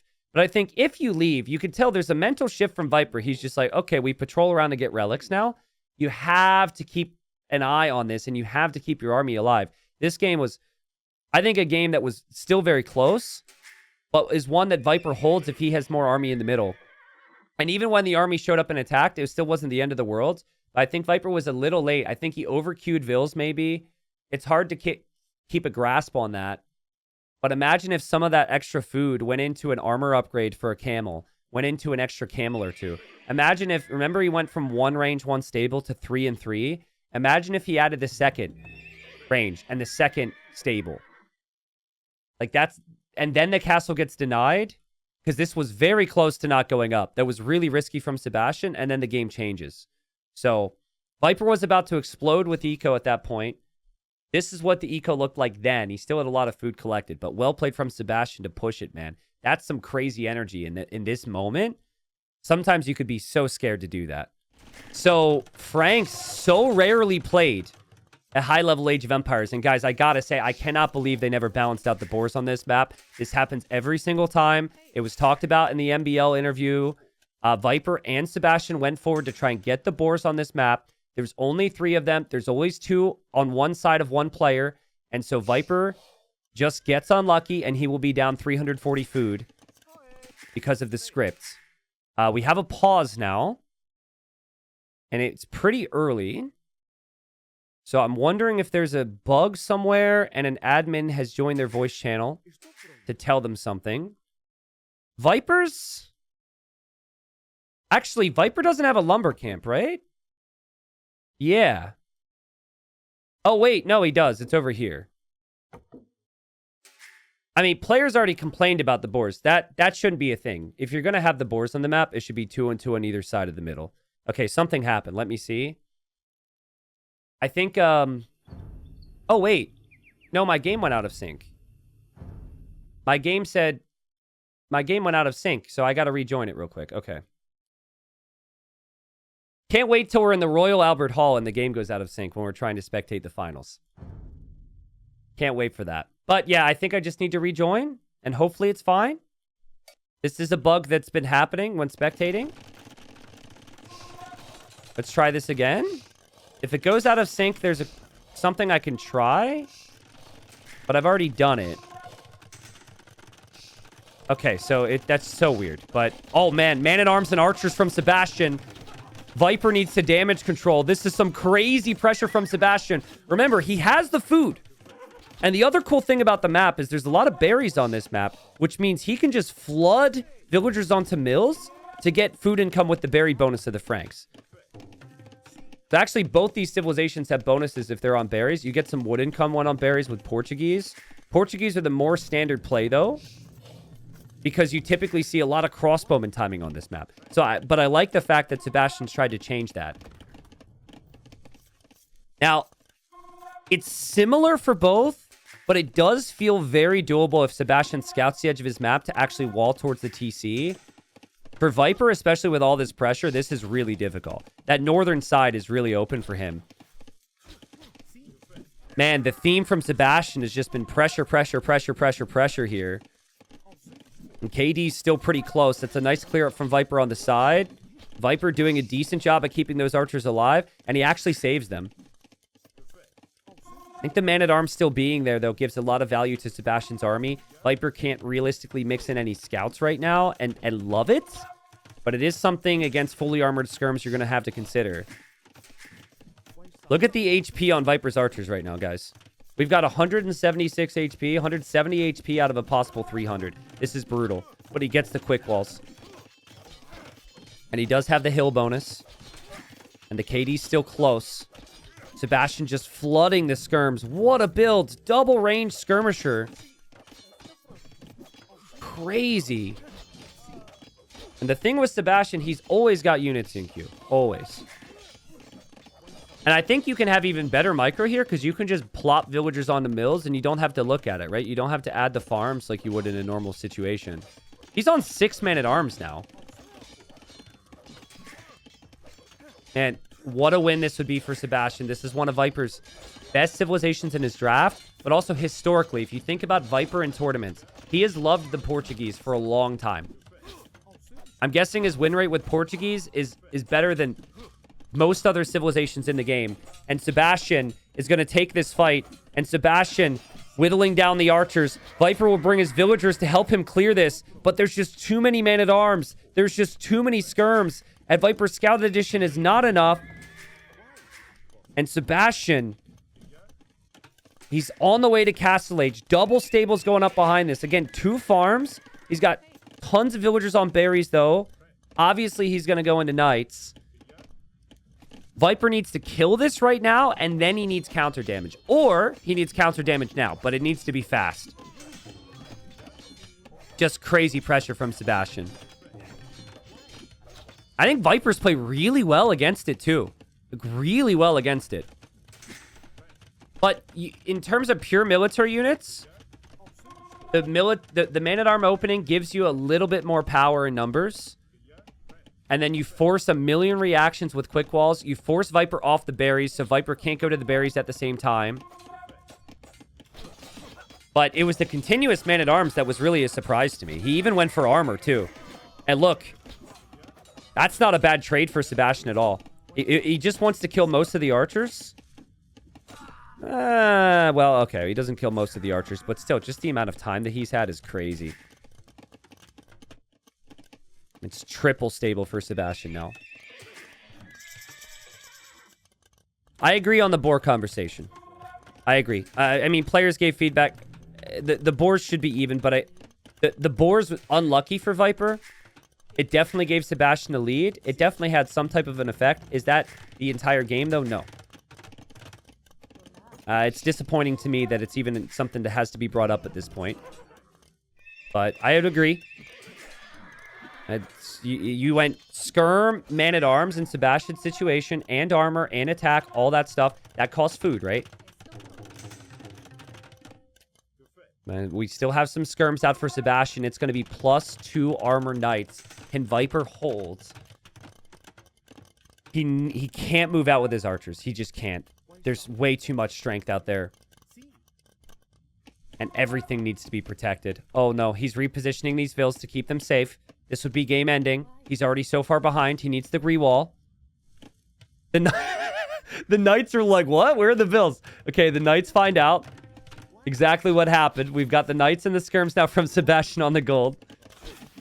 Viper's on stone in the back. He knows he's far behind, and he needs to damage control as much as possible. It's actually a really good job from Viper. How he hasn't lost any villagers to this is beyond me. But he's still got so much pressure.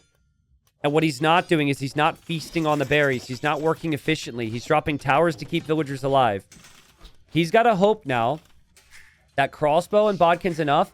And as he drops the monastery, that every conversion he goes for actually happens. Sebastian doesn't have elite skirmisher yet. The vills will die slowly. What do you do, though, if you're Viper? If you try and save these vills by deleting that, they probably die anyways. So I guess you just let them die slowly there. Don't think you can delete. Yeah, he's trying to snipe the skirmishers so the villagers can stay safe. But then, now has he gone too far? so easy for there to be a couple villagers that you've missed. And oh man, Sebastian splits them up. It's perfect. Viper is microing here. Sebastian 2 knights beyond the mill. 2 knights onto the berries.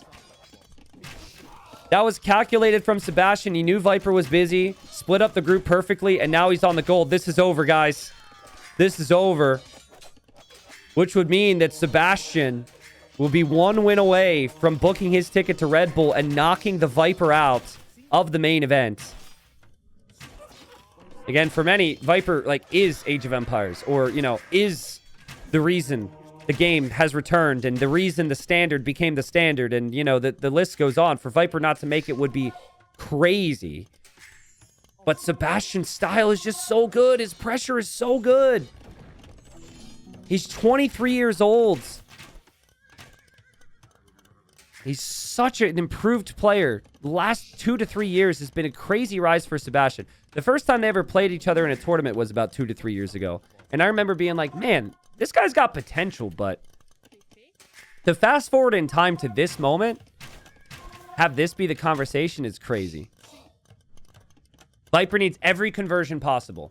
Every one.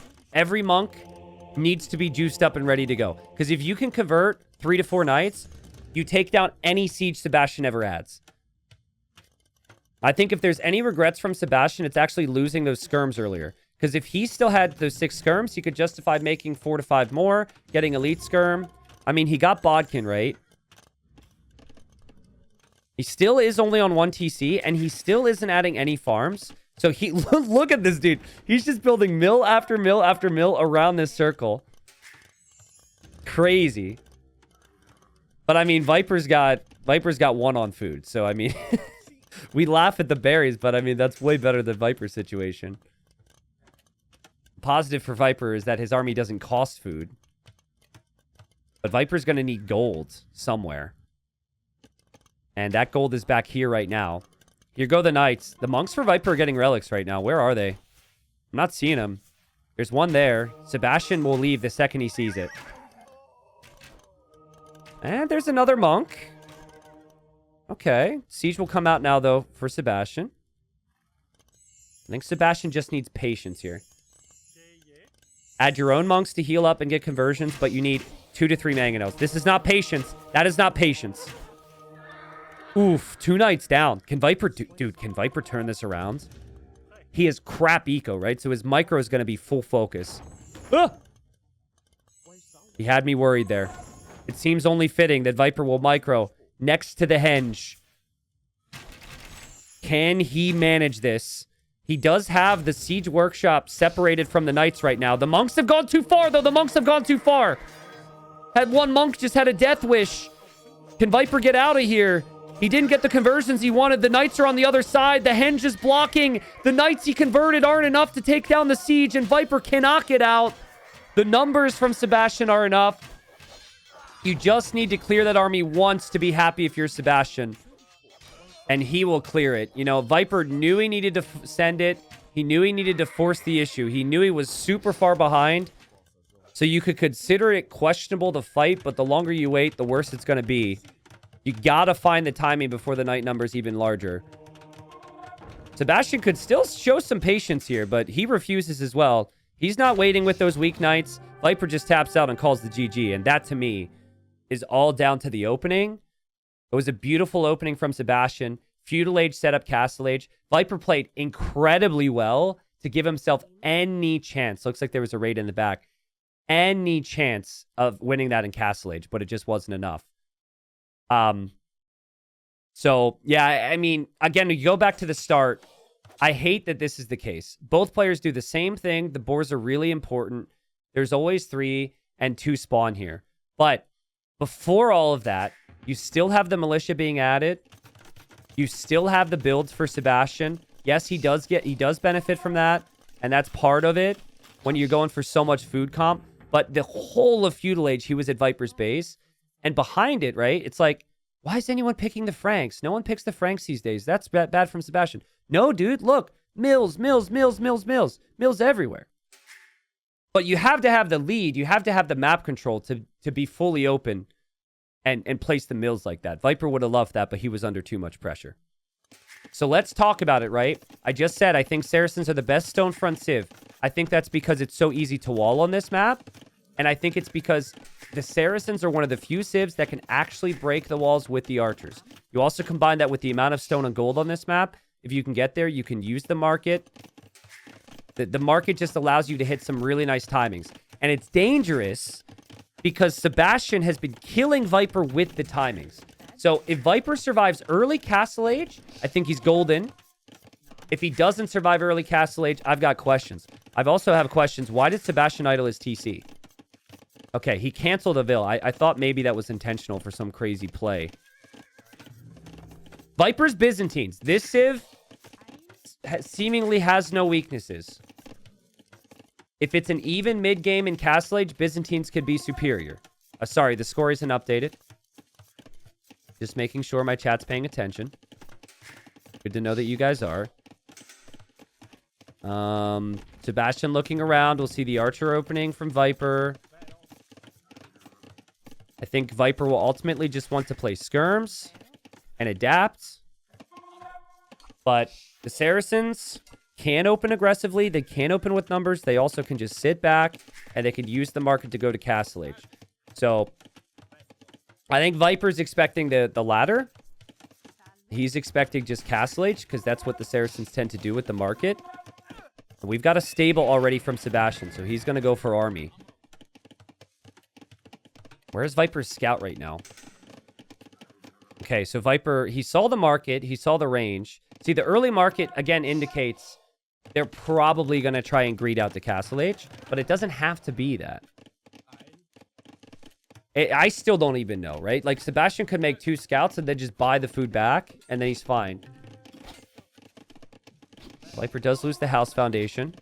No kills yet, but Viper doesn't know about the stable, and we have archers that went around the left side from Viper. This is completely against the run of play. Viper's, you could tell, is microing at home right now, and Sebastian's pulling the Vil, so Viper doesn't actually get the reward he would have wanted there. They both got really distracted. Honestly, that's good micro from Sebastian. He's taken down some spears. He took down 2 spears, and he didn't lose a single villager there. But he will lose the scout. Viper will also know that the scout is out, which is good knowledge. And Sebastian sends the villagers back into the archer. So I think it's a good heads-up play. Viper actually kills the villager in the final moments. And now he should know there's scouts out.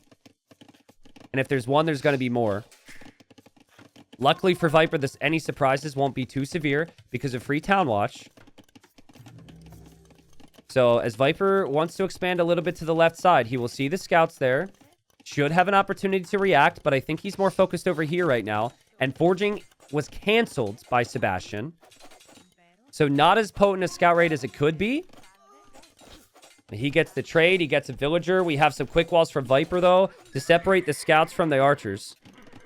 And that's actually kind of nice for Viper now, because he should be able to chase these archers down, but they're just a little bit off.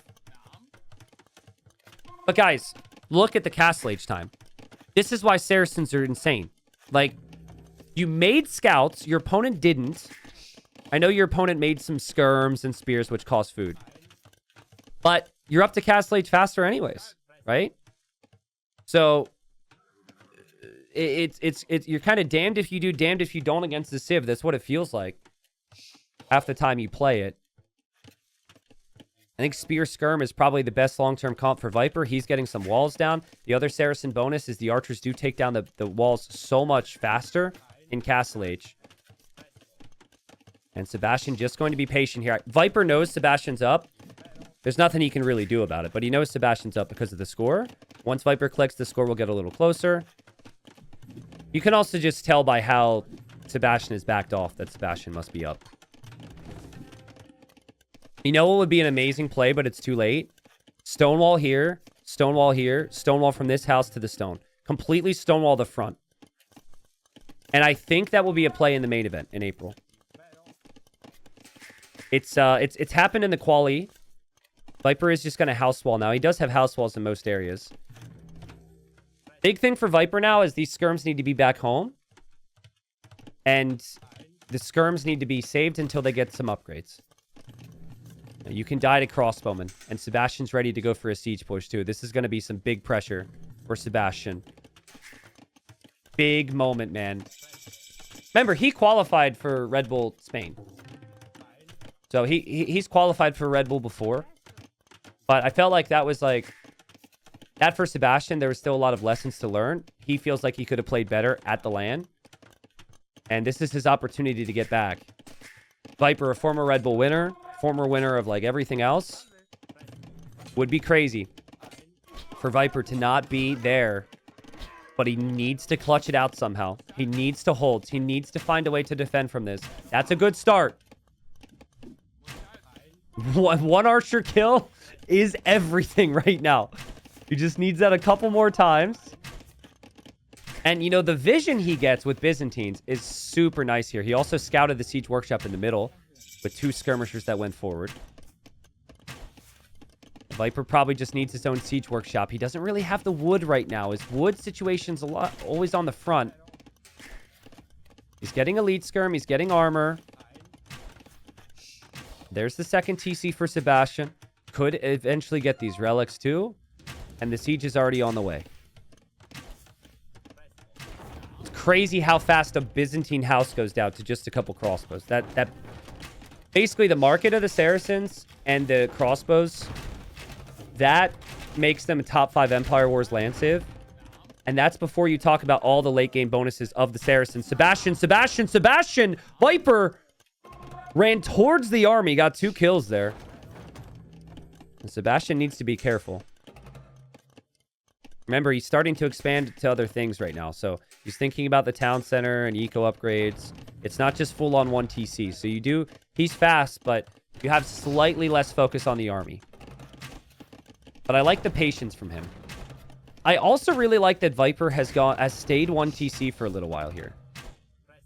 Because too often he'll go town centers and not have the army upgrades. He's going to have ballistics, he'll have fully upgraded Castle Age skirms, and he'll have siege. Ideally for Viper, you add your first mangonel, and then you think about the second TC. Love the patrol here from Sebastian. He knows he has the right side. He doesn't want Viper to get to the left. Actually finds the spearman there. But Viper can head over there now. We might actually see Sebastian going for those relics. Yeah, he's hoping to get them. He's sending the scout too. I wouldn't hate a knight. Look at the patience from Sebastian here. Also, look at how many times both players have used the market here. Viper's not the only one. Viper needs crazy micro here. It's got to be, like, next level micro from Viper. 1 mangonel versus 3. Nice attack round so far. But the repair villager's always there. There's a counterattack of skirmishers from Viper, but he's just hoping for damage. Man, Viper's attack rounds have been sick. Skirm micro's been solid as well, but he needs to actually get the kills here. Dude, these shots from Viper are getting really close. But he just can't freely move around out there with skirmishers. One mistake and you're dead. Oh, man, dude, what a... Like, 3 or 4 of these volleys could have been kills before that. Guys, I'm telling you, there's a chance. If Viper takes care of this mangonel, Sebastian's crossbows are out of position. Sebastian's repair villager is out of position. He does have another mangonel. There are skirms here. Viper's losing them all to the mangonel, but he's starting to breathe. Town center number 2 for Viper. Town center number 3 for Viper. Idle TC count for Viper, really low. And guys, where's Sebastian's farms? Where's Sebastian's food? Normally, it's like, okay, you got like 6 farms with the market. He's got 2 farmers. He's got one on food now. And Viper does have a farming eco. Viper hasn't had to lean on the market. Sebastian's going to be buying a lot here, it seems. Yeah, you can buy the food, but eventually, even with the Saracens, life catches up with you. You know, you can't put everything on credit forever. Viper loses the mangonel. Oh, he also gets the kill. He loses some skirms, though. It's such a tough choke point to move through. I think Viper just needs to save his skirms, and he's okay with this. This is a dangerous spot to be in. Some people in my chat are surprised you can't put everything on credit forever.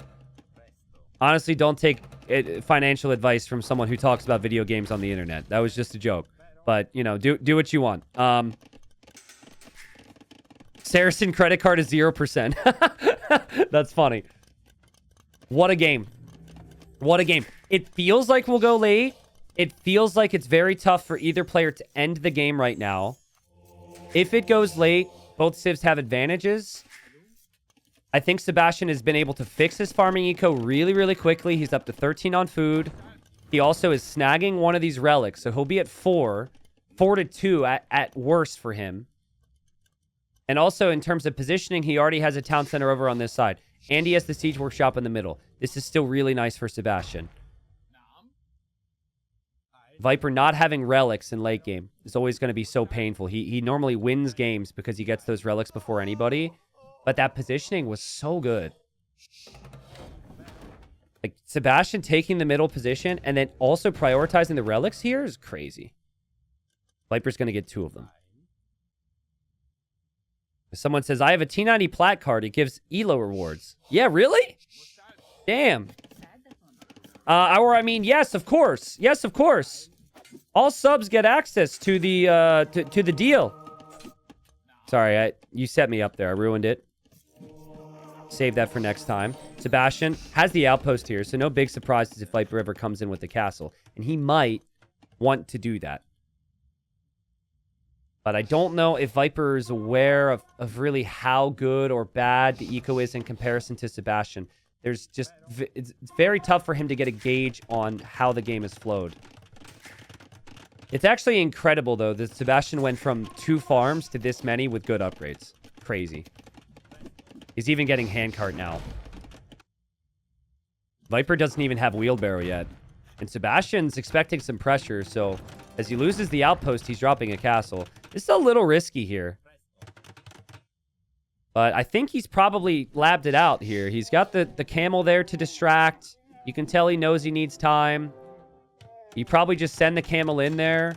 Sacrifice the camel so you can get this castle up. Viper would love to deny this. Sebastian's villager micro even, just so nice. Yeah, that's still so good from Sebastian. He lost, what, 1 vill? Maybe 1 vill. Now he completes the castle. Now he could maybe make a couple Mamelukes. He might need some Mamelukes because Viper wants to go Imp. And Viper's going for it with a castle. And Viper is on the way to Imperial. And he builds a castle right underneath Sebastian's castle. Man, Sebastian's thinking left side. He's maybe still thinking middle. If Viper gets Imp timing with Trebuchets, he could completely push Sebastian out of this off this side. Sometimes players are going to go left. They're going to take the gold for themselves and then go middle with the Trebs. But with Byzantines, this is a crazy call. And it's a crazy build to build the castle after you've clicked Imp. Some people will complete the castle and then you're like, oh, I need to try and get Imp now. No, this is like immediate. This is with a purpose. Perfect timing. We do have a counterattack from Sebastian. We do also have a counterattack from Viper. So he'll lose his mangonel, but both players could get some value. Equally awkward for both. Viper's Imp TC is being attacked, but I don't think that will actually be that big of a deal. Sebastian will bring the Mamelukes back. But what is his Imp time going to be? His gold income is supposed to be over here. Viper will take down the mangonel, I think. And he'll clear up the army. And he's still getting some raids over here, guys. Oh, man, this is looking so good for Viper. The dream is still alive for Viper. He's getting raids in the back. He'll clear up the crossbows over here. He will have Trebs out very quickly. Sebastian still hasn't dealt with this, so he's still losing the occasional Vill. And Viper will go for a second castle.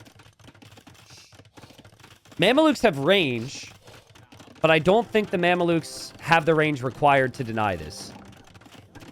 We'll see if I'm right on that. We'll have a Cataphract come over. Viper has just split up these skirms. It's so annoying for Sebastian. And then these other skirms are still alive too. I mean, Viper can just sit there and still build the castle. It's very patient. And he's going for the Treb. And the skirms are still just patrolling here into the wood line to find a couple Vills. And Viper will go to the left now. At least with something. I assume it's going to be a town center for Viper, but he's going to be pretty hard focused on this with the Trebor. Only surprise to me as the castle goes up for Viper and Sebastian's losing all his Mamelukes. Only surprise to me here is that Viper didn't get chemistry. Oh, but this is so good. To see this is so nice. You're like, okay, what is my opponent's switch going to be? He can't go Mamelukes anymore.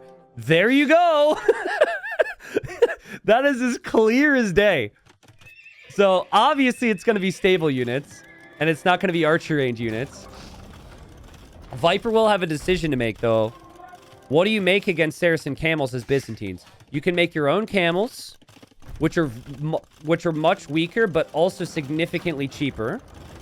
Which I actually don't hate, because you might be able to take Sebastian off all this gold. You can go Halb. And I know a lot of people are going to say Halb, but Sebastian already has ranged unit upgrades, and Sebastian already has an archer range. And Saracens can go Skirm. Saracens can go Gunpowder.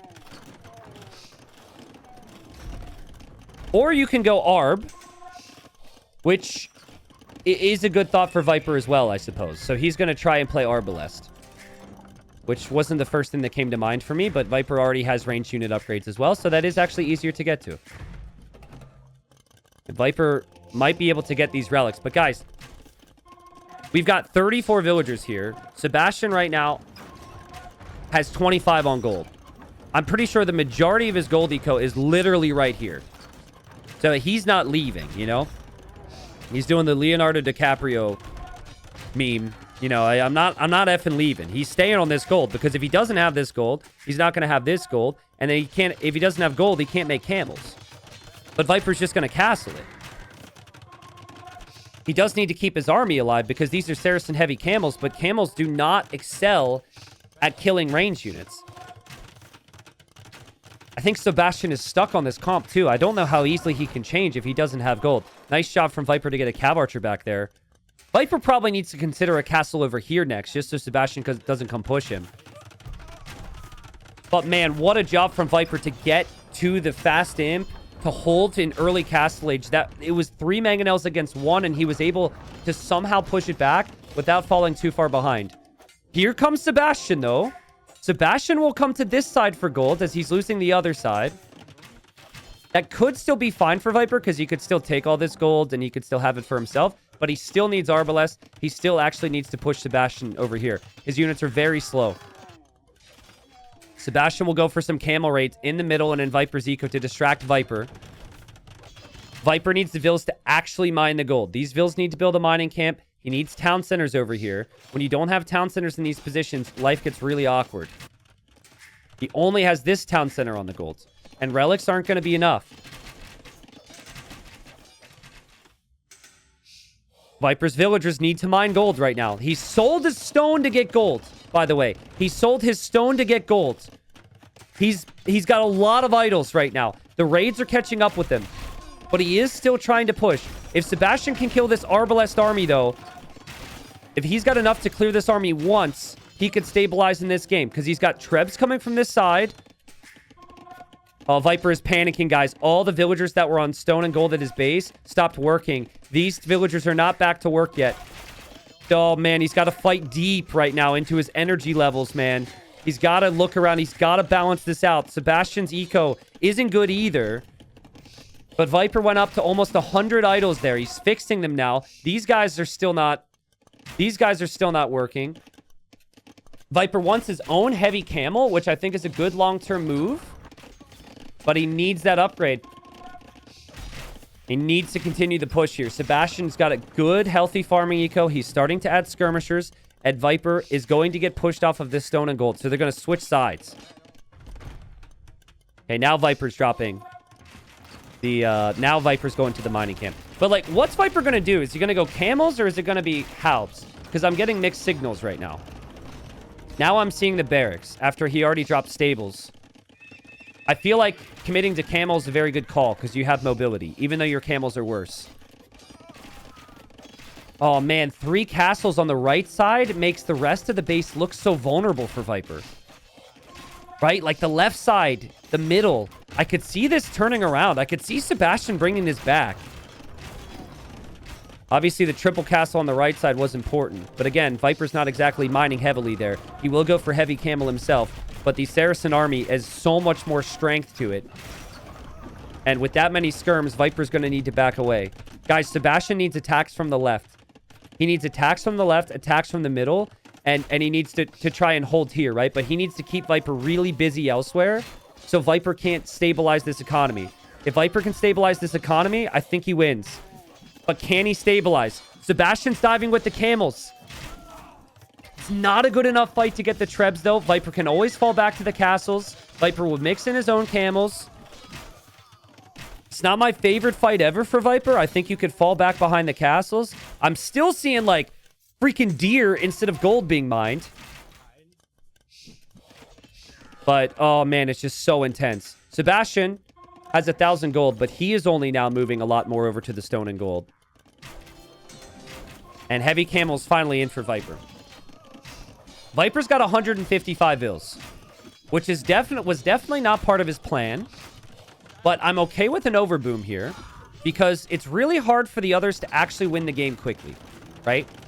So if this is a game where you're going to be in this for another 15 minutes, getting away with 150, 160 vills until you realize is okay. But if Sebastian had trebs, I'd think differently. If Sebastian was about to push and break him, I'd think very differently. Then it's like, you need the numbers. Such an annoying map to play, by the way. This rock formation, not allowing units to path, just makes the skirms so strong on the other side for Sebastian. Viper's arbs can't do the same, right? Because they die to the skirms. What a nice find from Viper, though. What a nice spot here.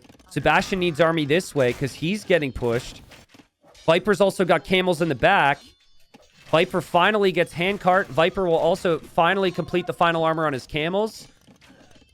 Byzantine should be able to make a lot of camels with this economy.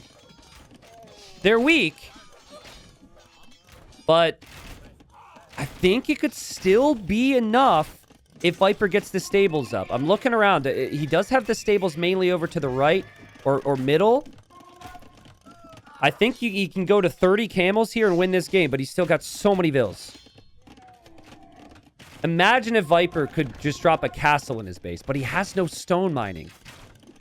There's stone to mine, but he's shifted it all over to gold to overcorrect a little bit from not having it. Guys, I think Viper is holding, though. I think he's holding. The camel count is not looking good for Sebastian. Sebastian finally clears this up. Viper's starting to pressure the farming eco. Viper's got 69 on food. And he can just simply outproduce camels. His camels are missing lots of upgrades compared to the Saracens long term. But he can spam more of them. I'm just looking at the queue of camels. You can tell that Viper's got the production close by as well. I think Viper will clear that. Here he's getting pushed a little bit. He has to be patient. 70 on food for Viper now. But 40 on gold isn't what this is what we've been waiting for Viper. Is just getting the gold count fixed as well. So, I should mention, in case this goes super late, that if this goes to an hour and 15 minutes, whoever has the highest score wins. I think we're still a ways from that, but neither player is really breaking the other with Siege right now. Viper's trebs are occasionally poking out to go for some chip damage, but there's no castles being sniped.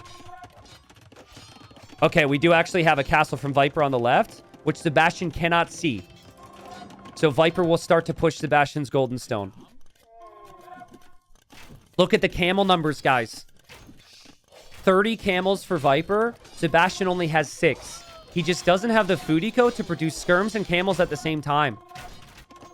This was maybe the hardest win for Viper civ-wise. I know Byzantines are good, but man, Saracens can end games so quickly. I was surprised they weren't banned. If Viper can do this, if Viper can finish this off, we get to his 7th game. Peak drama to decide the spot for Redbull London. And I think we're going to get there. Viper's building bombard cannons on the left. Viper will build a castle on the left. Viper's still done some really nice damage here. He's killed a lot of villagers in the back of Sebastian's eco. Sebastian's down to 95 vills. And an army mainly of skirmishers. Which isn't going to be enough. Bombard cannons are out from Viper to pressure the golden stone. He'll even steal some of this golden stone. I think Viper has done enough to get this. He's getting guard tower even. Honestly, placing towers here is a really good call. Because the skirms are getting annoying and you can't exactly deal with them any other way. Viper will loot camels to the north. Panic town centers from Sebastian so he can recover. But I think this is a sign from Viper. He feels like there's no way he can lose this game. He feels like he's so rich. Elite Cataphract and Logistica coming in. And Cataphracts can deal with camels. No longer is it going to be just make inferior units against better units and make more of them. Cataphracts can mow down pretty much everything in the game, but they're good against the camels.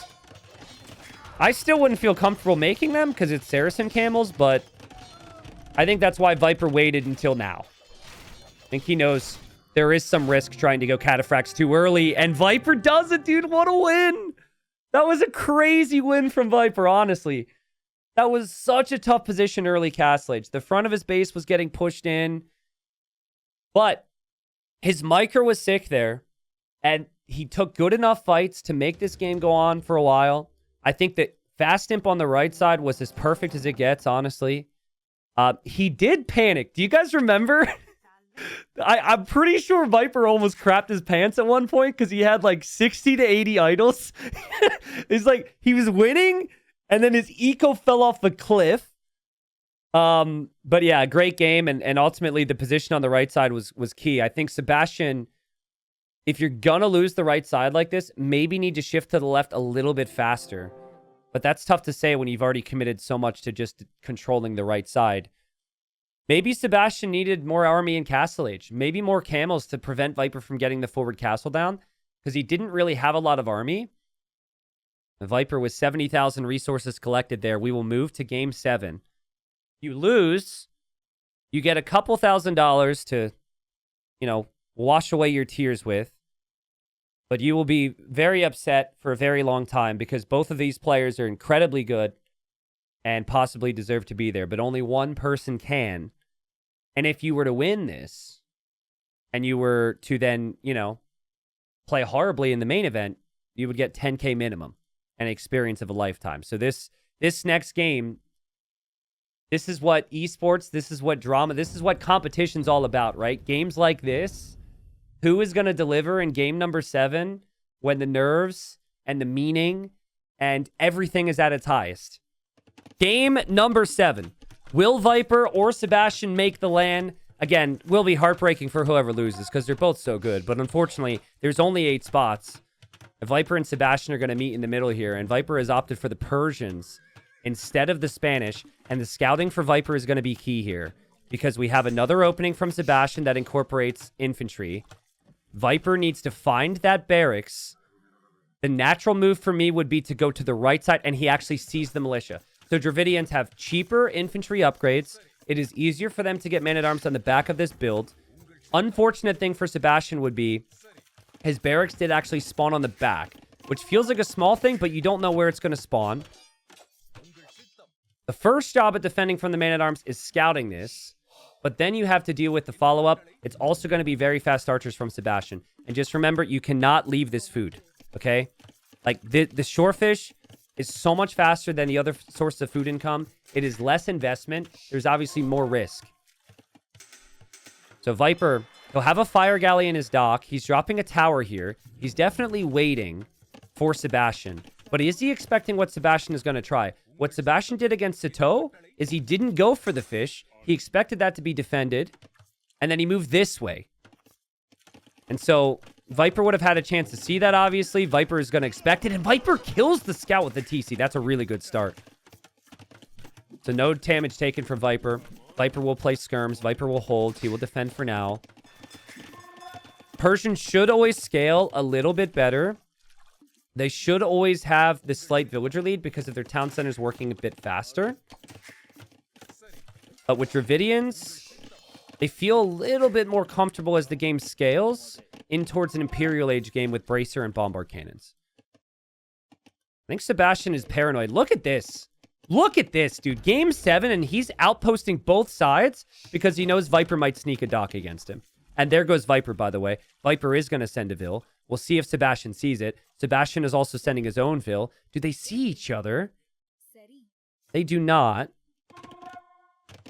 And Sebastian is dropped his dock there. This could be for demos, guys. Game number 7. All the Vils are over here.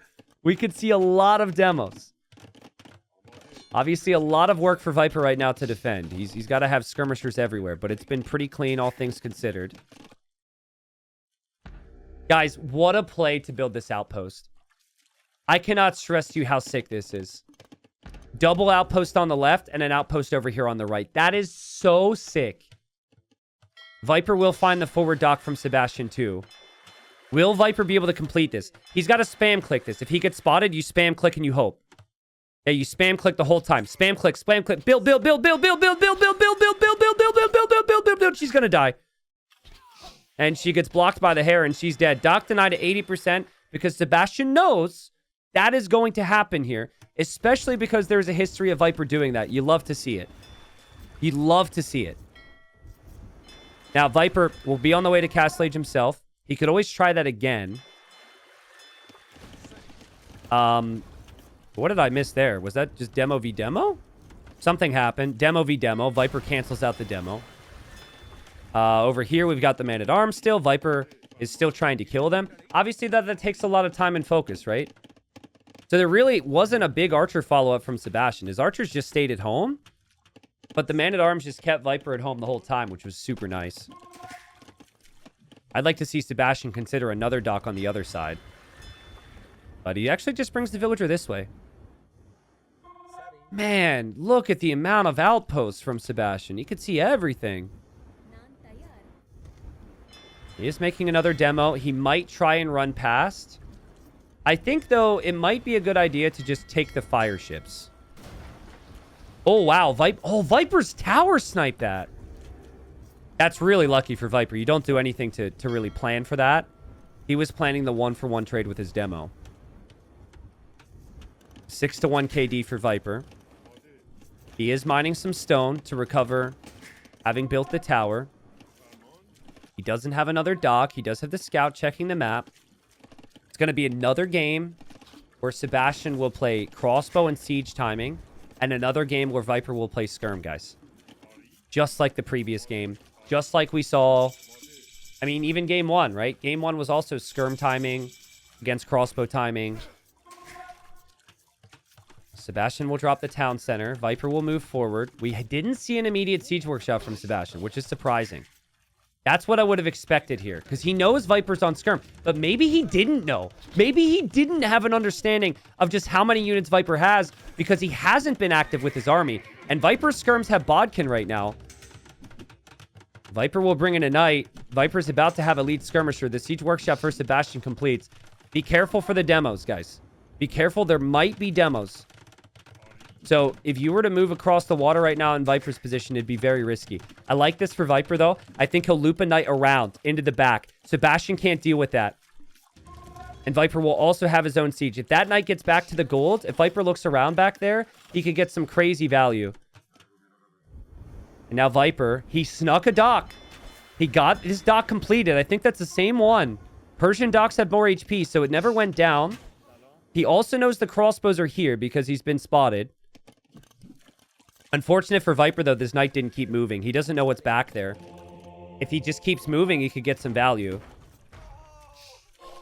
Oh, man. I like the eco upgrades for Viper. It's not perfect for either player. There's a lot of, like, crazy energy for both of them right now, and you can tell the knight gets into the wood line. Over here, Sebastian's trying against the navy. Over here, Viper's making a demo when he's going for vills. Game 7. Can Viper clutch it? Can he get some villagers here? He's on the wood line too. He's on the wood line too. Where's he going? Where's he going? The knight got walled in. And now he demos the dock. No. Not scripted. Not scripted. That is clear evidence to anyone who says that this is scripted. That this game is not scripted.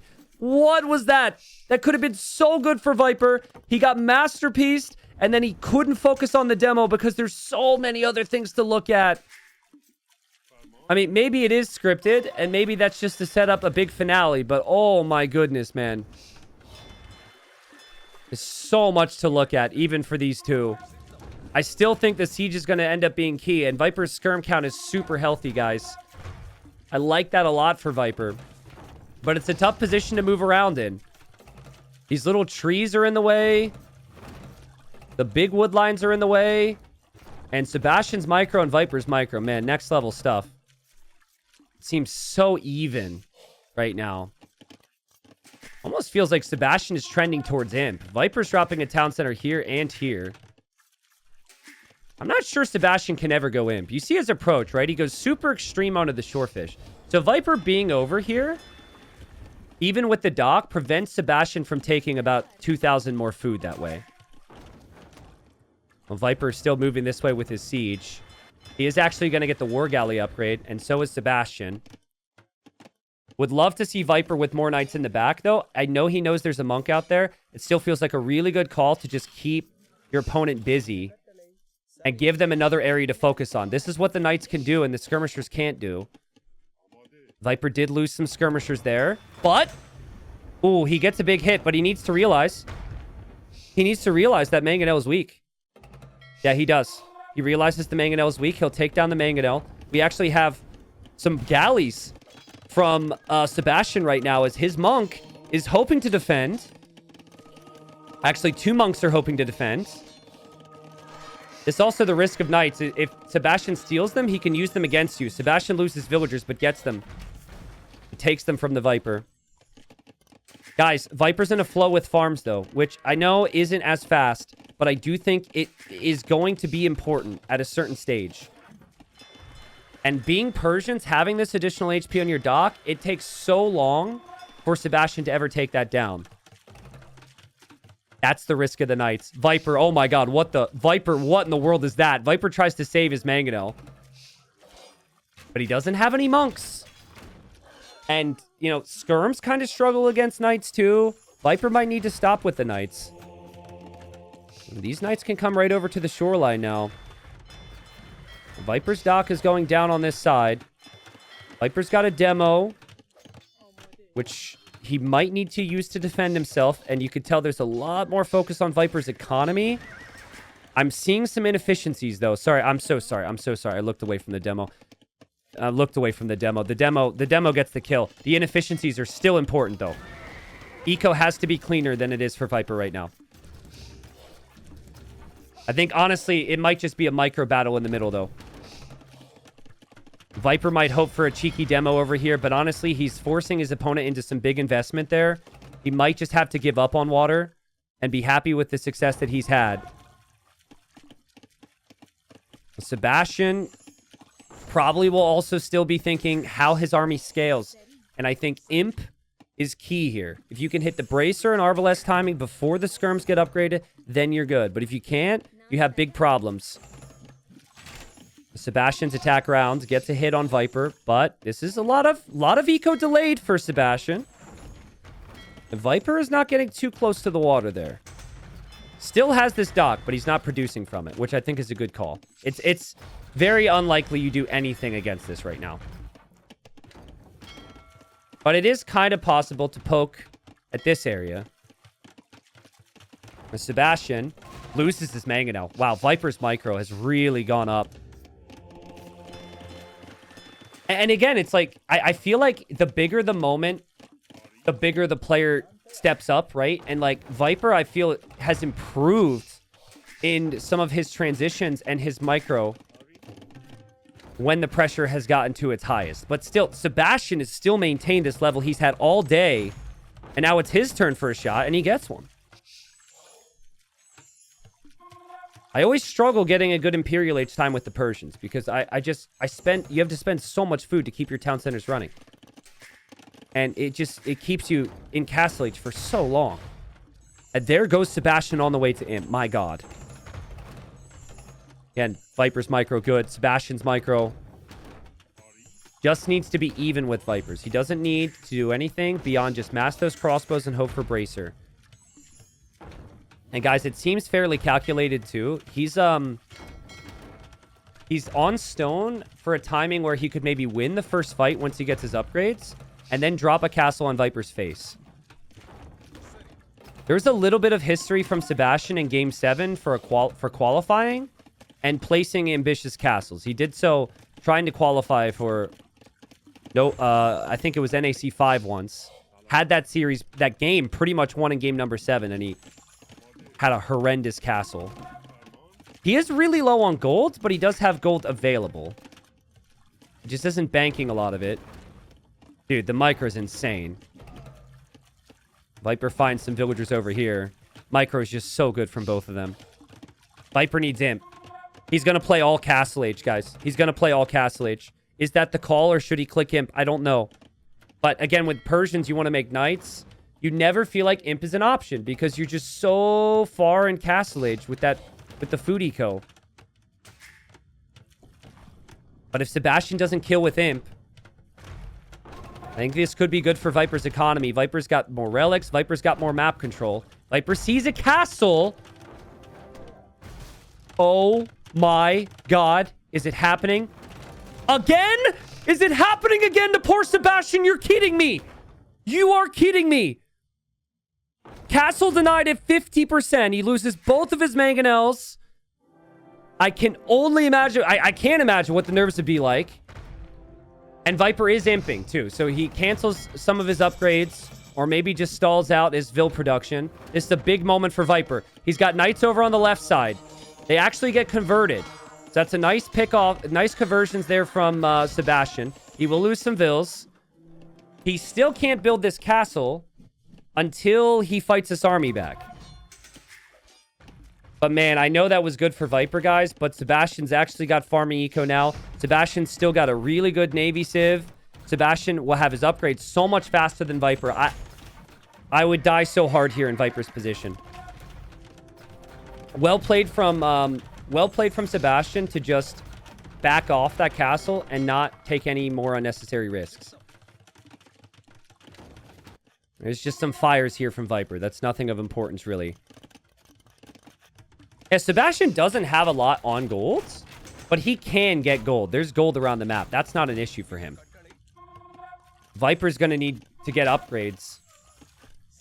Maybe hope for a really big demo. Look this from Sebastian. You know what Viper's going to do. There's knights running all around. You just deny a stable. Oh, man. Sebastian doesn't actually have ballistics, though, which means Viper can get away with a lot of this. Saves the Vils. Oh, God, a castle, though. I love that energy. I love that energy. That's such a good move. That is such a good castle. You have to take out Viper's eco expansion. Viper's just now getting the Castle Age armor upgrade. But think of the position, right? This is where Viper's relics are going to be. This is where Viper's Stone of Gold was supposed to be. Viper will come over this way with his own castle at the same time. He will look for raids with his knights. But the castle for Sebastian will go up. Damn, what a game. It's okay for Viper as long as he doesn't lose any more ground. You worry about the relics, but more so you worry about the gold and stone saturation. Viper never had the outposts. So he does have the natural scouting, but he needs to get over there. Will Sebastian have the guts to move across the middle? To move across the water? Is that worth doing here? Is that worth doing here? Is it worth doing? Sebastian runs across the water and Viper kills half the group with the demo. Damn, dude. And Viper will complete this castle. He's aware that there's some activity from Sebastian on the right and he can always get his cav over there. But I'm still seeing panic signs from Viper. He's still producing from stables that are underneath the castle. You need to be aware of that. These units are all just going to instantly die. You need to expand. You need to reposition. Meanwhile, if you're Sebastian, you need Halb. Arbs is no more. You need Halbs. You go Halbs with the Arbs and you're in a better spot. Viper needs to eventually balance this economy of his, guys. He's losing villagers over here. He has 30 on stone, only 22 on gold. I think it's actually be good for Viper to lose this stable and to lose these town centers because he's still producing from them. He will drop a castle over here. 32 on food for Viper's okay. He does still have skirms. And the Cavalier might actually be able to snipe the Treb if he were to focus on that. There's just not a lot of army now for Sebastian. Oh, man. But he does have army here. He does have army here. Viper needs the Cavalier to get there. Okay, I think Viper's castle completes. I think barely. Maybe? Sort of? Kind of? He's over here raiding. We could see a demo from Sebastian. Okay, Viper's castle completes. Viper's also in the middle, and he sniped a trebuchet with the bombard cannon. He's also... Oh, dude, Sebastian's getting hit in like 3 or 4 different spots right now. His town center is getting disrupted. His castle's kind of getting disrupted. Skirms are going to run into his base. He doesn't have an easy answer for the skirms right now.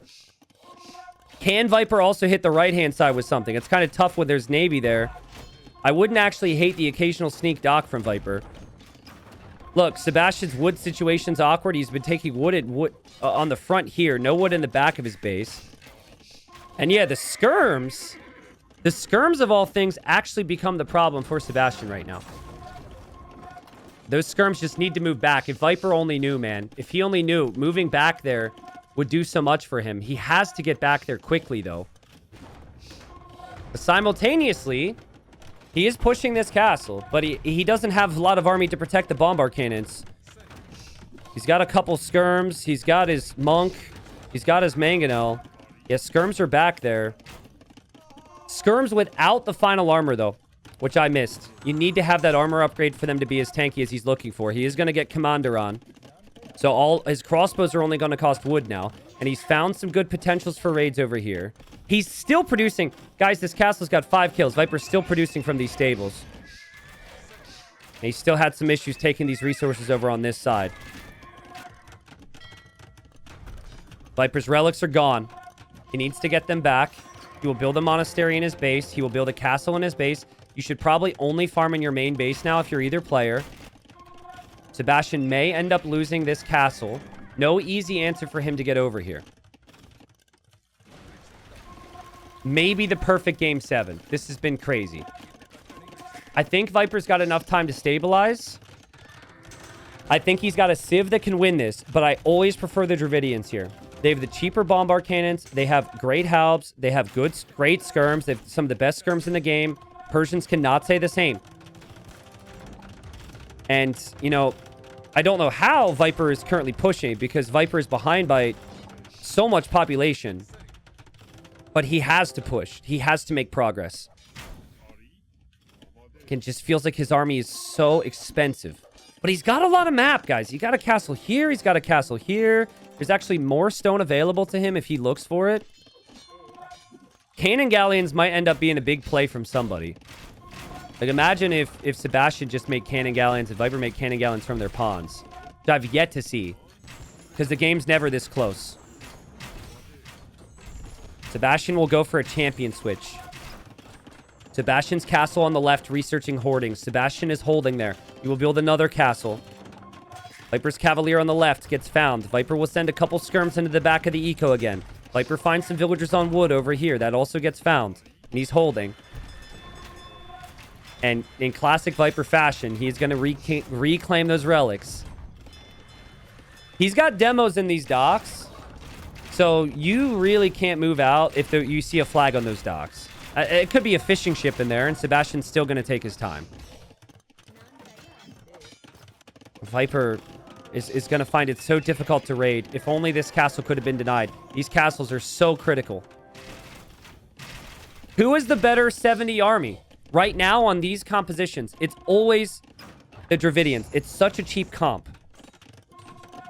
If the Persians had 70 elephants, then they win, right?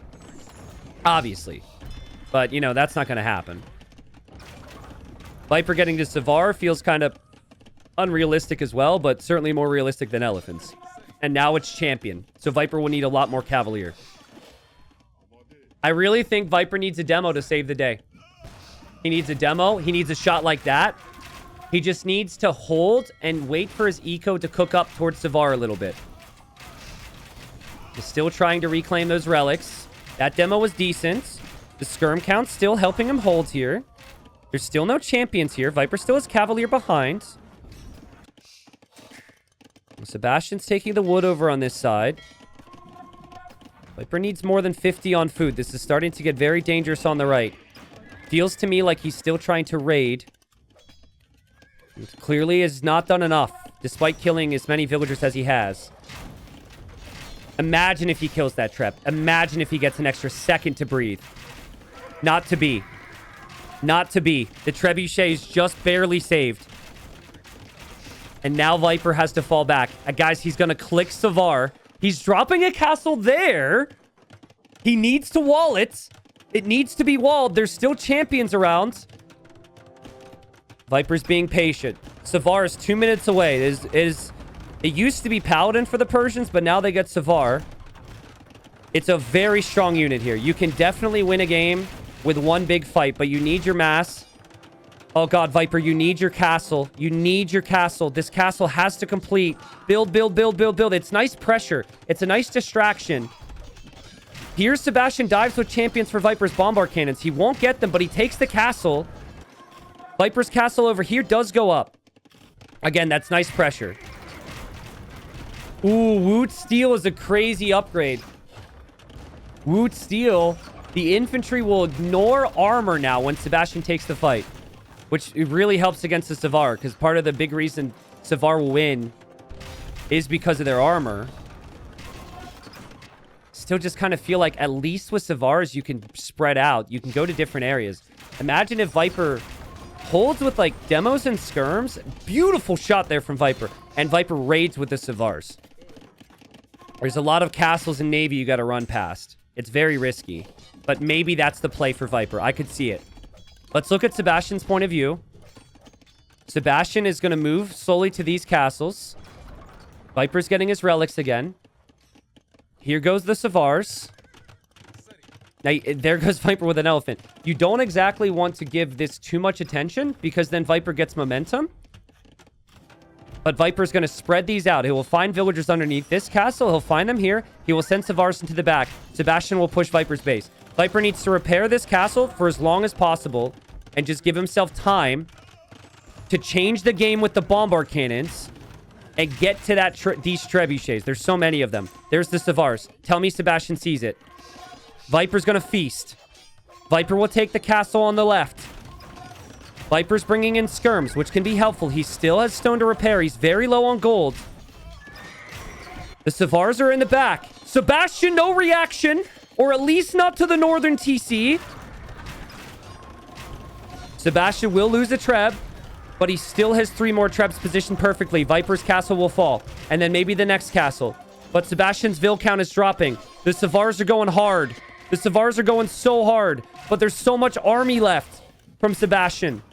He's going to have like 60 halbs replacing his villagers. Which is, of course, perfect if it's mainly Savar for the Viper. Viper's just hit a wall here. Economically, guys. He's hit a wall with what units he can make. The bombard cannons have been crazy good for him. But I don't know if Savar is good enough.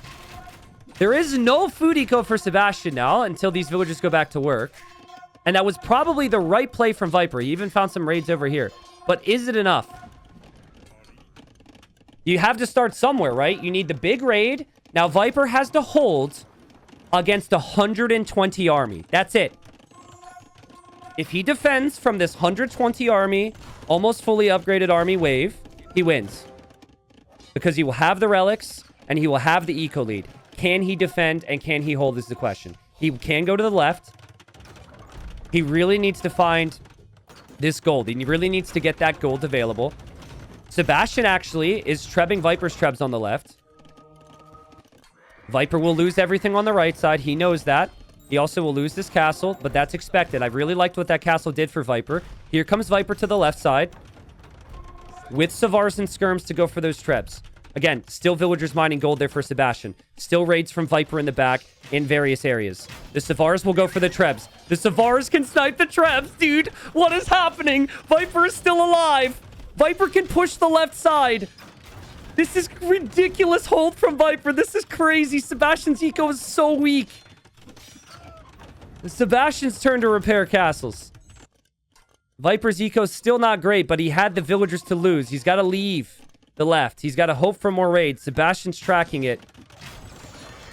Oh, that's a lot of halbs. That's a lot of halbs. Again, he's got to face the music. He's got to face the halbs, man. Eventually, you can only run away from them for so long. And his bombard cannons will be protected by the town center, which is actually kind of clutch. He will lose one of them.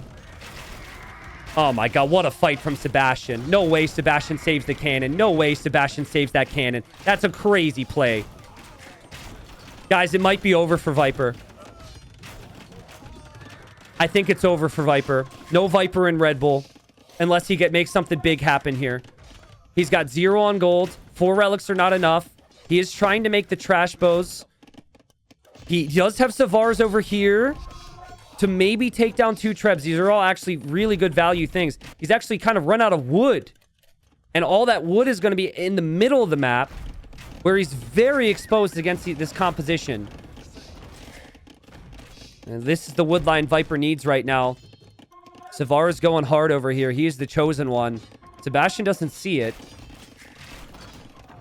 Viper is trying to mix in more Savars, more skirms, and the occasional crossbow. If it's ever a time where there's no Arbalest left for Sebastian, then Viper could play full trash bow and skirm, and maybe it's okay. The Arbalest are key, though. So are the trebs for Sebastian. Viper will get this. Viper will snipe those trebs. What is happening? He's stabilizing again. This Savar is going hard. 10 villager kills and 2 treb kills. Bombard cannons and trebs dead for Sebastian. Viper still has the 40 villager lead. Viper still has the 4 relics. Viper will go for another raid in the back. Maybe still has a little bit more fight here. He will find this gold. He can even take this stone. He's repairing the town center. This is actually a great call. Repair the TC and just garrison it. And it just holds that position and gets a couple kills. Savar is going to the back. If you don't notice this one time, your whole farming eco is dead when you look back. This could be really bad. Ooh, and Sebastian's trying the same against Viper. So he's now trying to raid Viper. Viper built this castle earlier, though.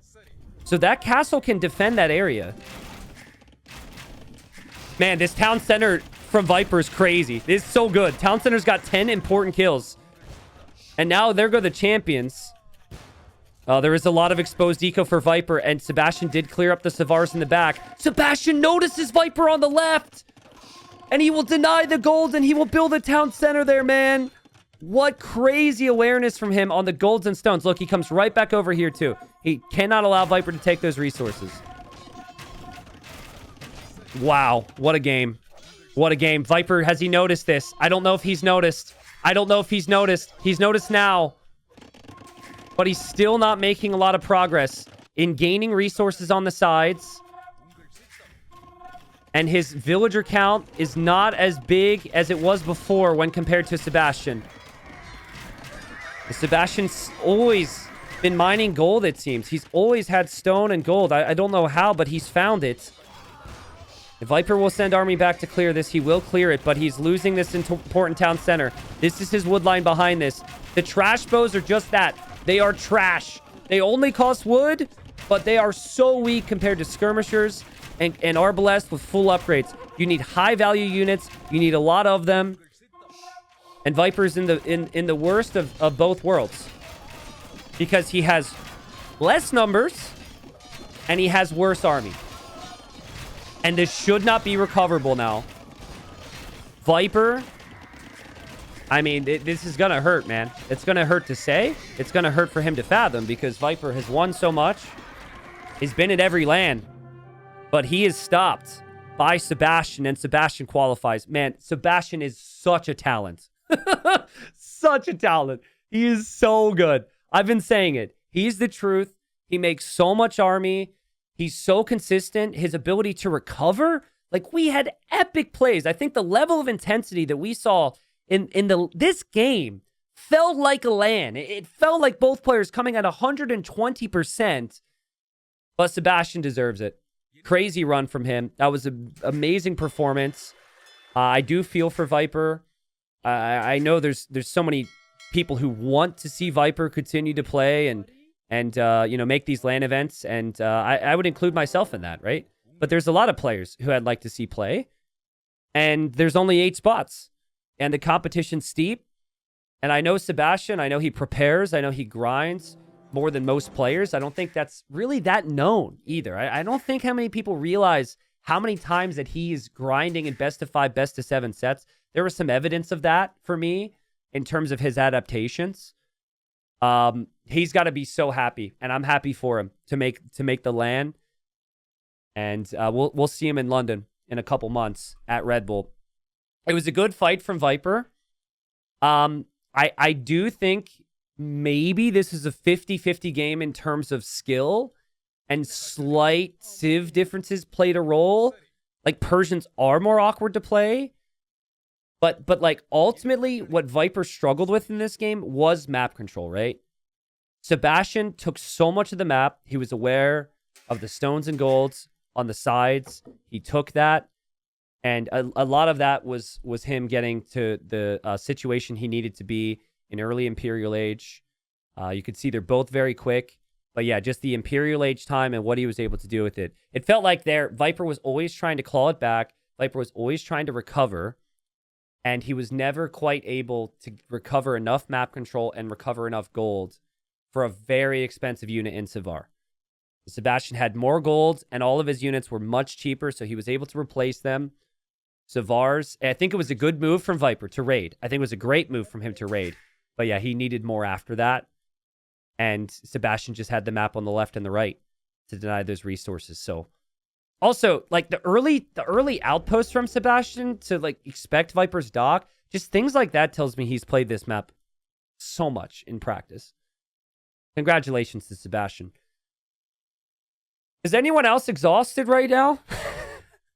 I was casting, so I think it's a little bit different. Is anyone else exhausted? I'm exhausted. I'm tired. Let me see if I can message Sebastian and get in an interview. I know everyone's going to be hitting him up. I hate this part because it's like, this guy's got like 100 people DMing him.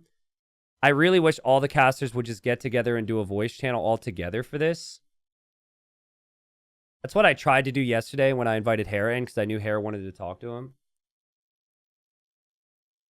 Hera's interviewing him. Where's my DM from Hera?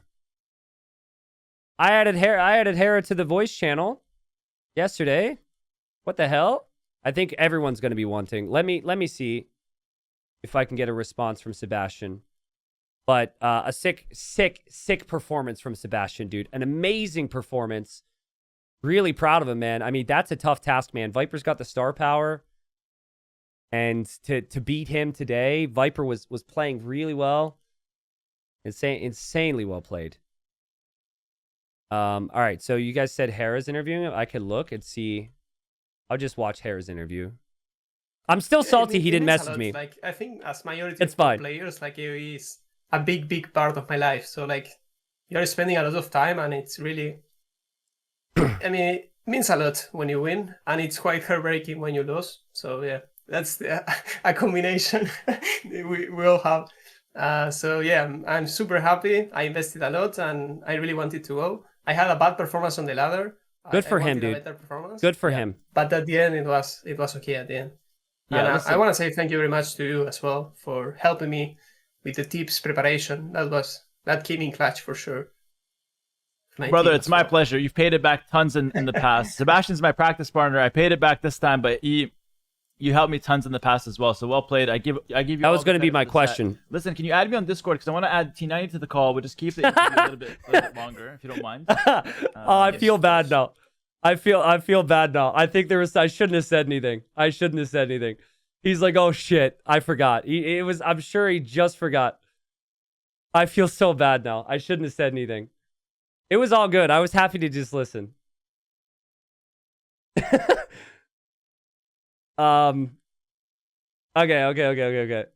Now other people are gonna be feel bad. What up, T90? Welcome. What's up, guys? What's up? Sebastian, congratulations. Sorry to hop in here. I feel bad now. No, not at all. My pleasure. Thank you very much. I didn't catch the first start of the interview, but so I might have missed some things, but I just caught the tail end where you two talked about practicing. Sebastian, that was my question for you. How many different people did you practice with, if there was more? And how many practice sets, like in general, how much time beyond the ladder do you think you spent prepping for this moment? Yeah, a lot. I'm really thankful towards my team, honestly. Like, ACCM was always there for me. He was the sparring all days. Like, yesterday and all the last 3 days, he was always there. I saw him get online, and then he was never in games, and I was thinking to myself, he's got to be practicing with someone. So... Yeah. And then like Nico, Blucho, like probably everyone with Wonders, and then like couple sets with a lot of people as well. So yeah, I invested a lot. So I'm happy it ended up paying out. I mean, even if I lose, I mean, it's still you learn a lot still. So I think it's always worth it. But when you win, it's like easier to say it was worth it, right? Yeah, 100%, dude. Sorry to ruin the rhythm here, but I just got one more really pressing question before Hera can ask more. The outpost in the last game. That is not something I'd seen. It makes a lot of sense, right? Because people have been trying forward docks, but was that something that you felt is kind of a no-brainer at this point that everyone should be doing? Because that felt like, I mean, you saw the dock, you knew it was coming from Viper. It was just such a nice little detail in your play. Yeah, I think it's easy to do. Obviously, only downside is you're investing stones, so maybe if you want to sell it on certain strategies, you cannot do it. Yeah. But I was against Persians. Like, if he builds a dock, I will never kill it. Yeah. So I knew he was coming back to the dock, but I don't know what to... Like, it was like, I don't know, 90% the dock, so I couldn't deny it, I think. But you did kill 2 villagers on it. So, like, despite him getting the dock, you killed 2 villagers because of the outpost, and you're prepared for it. So overall, I think it did really well. And I think you were the only guy outposting, by the way. So very creative on your end, by the way. Very creative. Yeah. Yeah, I had to do it with Mihai, with Ethiopians. I didn't plan on Ethiopians. It was just improvisation. And after that, I did, yeah. I think that was good for me because, like, he forced the water, and then I added up the water, like the ships, which were a key for my defense. So I think that was really helpful for me. If he didn't dock at all, I might struggle more. Yeah, I agree. I was actually criticizing the ships as they were coming out. I thought you were making too much just to clear 1 dock, but in the end, the ships got so much value that I think they were like more than worth it. You cleared the dock, and they just helped against night raids. They helped give you vision, give you defense, helped against the skirmishers, the siege, everything pretty much, which was fantastic for you. So yeah, absolutely agree with that point. Sebastian, can you? I know it's been a minute now, or I guess a year and a half, but. At Red Bull Spain, it was a big moment for you, right? And compared to the rest of the competition, you didn't have as many LAN events leading up to that. I'm curious on after that event if you felt like you underperformed there, or if you felt you played your best, and just on how big it is to be back to be able to show your skills, you know, on the big stage like this and have another chance. Yeah. Like, I wouldn't say I didn't feel I underperformed. I was a bit sad with my last set. Like, Hart stomped me like 3-0, I think it was. So I wasn't happy with my performance. Like, positionally, I think it was 5th to 6th place, so it was okay. Okay. But yeah, after that, I adjusted a lot of things. Like, I changed my monitor. No, I mean, more, not external things, but also like more details or mentality. So I think it helped a lot, yes. That feeling when you lose a tournament, your whole setup goes out the garbage and you just replace everything. Relatable. And is that because of the monitor size that was provided to you, I assume? Oh, yeah. I feel that comfortable with the monitor in Red Bull. But you need to adapt. That's part of it. Yeah. And also I had mouse accuracy on that point, which I switched because I was okay with that. Do you know mouse accuracy, the configuration? Yep. From the mouse, the basic, yeah. So I changed that because maybe it's fine on the daily basis, but when you're on the stage and there is a lot of people, like, you will get nervous. So I would rather have more consistency on my clicks. So that's just a dumb thing I didn't have, actually. Okay, cool. I mean, it makes sense, right? Like, the LAN adds a different element of adaptation. I remember speaking to Hera about this. I don't know if you remember, Hera. I think it was the first Heidelberg LAN, where you maybe had some higher aspirations, and we were talking about how, like, it's hard to bring your best at a LAN event is essentially what our conversation boiled down to, right? And sometimes the level isn't actually maybe as high as online because you've got all these human elements, but clearly you can adapt and get used to those human elements, which really just takes experience, which you now have, Hera. Yeah, absolutely. I think like nobody ever plays their best at a LAN event. You're playing on different equipments. You know, you're more nervous, especially with the live audience. By the way, we're going to be playing in front of, like, you know, thousands of people for the very first time in the Albert Hall. But you know, up until now, we've had hundreds. The Royal Albert Hall, Hera. The Royal. Sorry, Albert Royal Hall. Albert Hall. Put some respect on it. Jeez, Red Bull feeding us at the end of the day. No, but we played against hundreds or played in front of hundreds of people, and it's always just that extra element of nerves. Which brings me to my question, actually, Sebastian. I saw so many misclicks from you in the last game. How nervous were you? I just need to know. Yeah, I was quite nervous. I mean, it was not misclicks. Maybe misclicks, yes, but like it's such a messy Bro, there's game like that there's and 10 chickens dead. There's 10 dead chickens Oh yeah, due to yeah, misclicks. You were misclicking, brother. yeah. I exploited a demo against chickens, like those details. But it was fine, Yeah, I guess. absolutely. Yeah, yeah. There were a lot of misclicks, but there was nerves as well at the beginning. I didn't like that much how the first games went. Especially the first game was such a bad start. I felt like, oh my god, he had the barracks so close to the to the crossing on the Loch Ness. Mhm. So he was Yeah. able to put so much pressure. And my idea was to block it quickly. I have seen a wreck actually with Lucho about you, Hera, against Pinch or Ladder. And I was Yeah, like, yeah. okay, I blocked this. I'm Yep. fine, no Flemish. And then it all went. Then there's a out. hole. Yeah. That was terrible start. But yeah. Yeah. Yeah, you did a good job kind of recovering a little bit, but in the end, Viper just had too much momentum, I think, going into like the Imperial Age and whatnot. But listen, I won't hold you too long. At least this is my last thing. But just GG's well played. Big congratulations to you. And maybe one final question: what does it mean to you to be at a Red Bull LAN event? Because you were at one before. How was your experience in the first one? And is it special that it's a Red Bull LAN specifically? Yeah, I think it's super special. I love the atmosphere or the like sharing with the players. Like it's a really nice environment. I love that, and I think these kind of events are a great place to meet people and enjoy with the players, chill. Obviously, there is the competitive aspect as well, but it's a lot of fun. It's a great experience. Like I'm really happy to not miss this one. So it means a lot, Awesome. obviously. Awesome, love it. T90, anything else?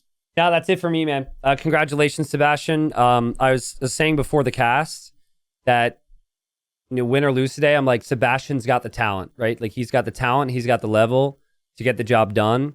If you look past everything, you look past how long players have been playing, what they've accomplished. It's like the player on that side of the screen can do it, and I'm really proud of you, dude. I know we go back. We used to play ladder against each other when you were just a lowly 2K1, 2K2, as named Call Me Subutai, Yep. I respect the journey, man, and you deserve everything. So congrats on that, and I'll see you in London, man.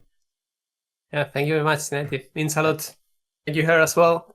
Have a good one, Pleasure, guys. man. All right, Congrats. see you Take guys. care, man. Thank you. Take Thank care, you very T90 much. as well. Bye Yeah. bye. Bye-bye. Yeah, Sebastian's growth has been amazing. He really deserves it. He really deserves it. I'm really happy for him.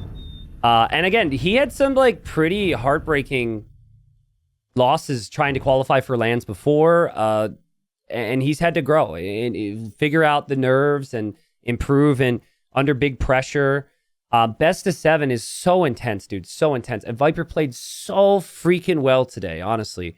I really think for Viper, it won't be this game. Like, if you add up all the games and separate them, it's not actually game 7 where he will feel like there were any big errors. For me, the game that keeps coming back is the Wei Keaton's game on Crownwood. That was a game where it's 2-1 for Viper. If he's able to field a little bit more army, stop that castle, boom, game changes. He was under a lot of pressure, but like that's how high the level is. You think back to 1 or 2 moments to decide sets. So amazing stuff for Sebastian. Congratulations to him. He's top 8. We've got our players confirmed for the main event come April.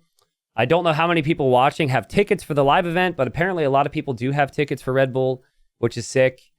I'm grateful to be casting there, so I'll be there once the event happens.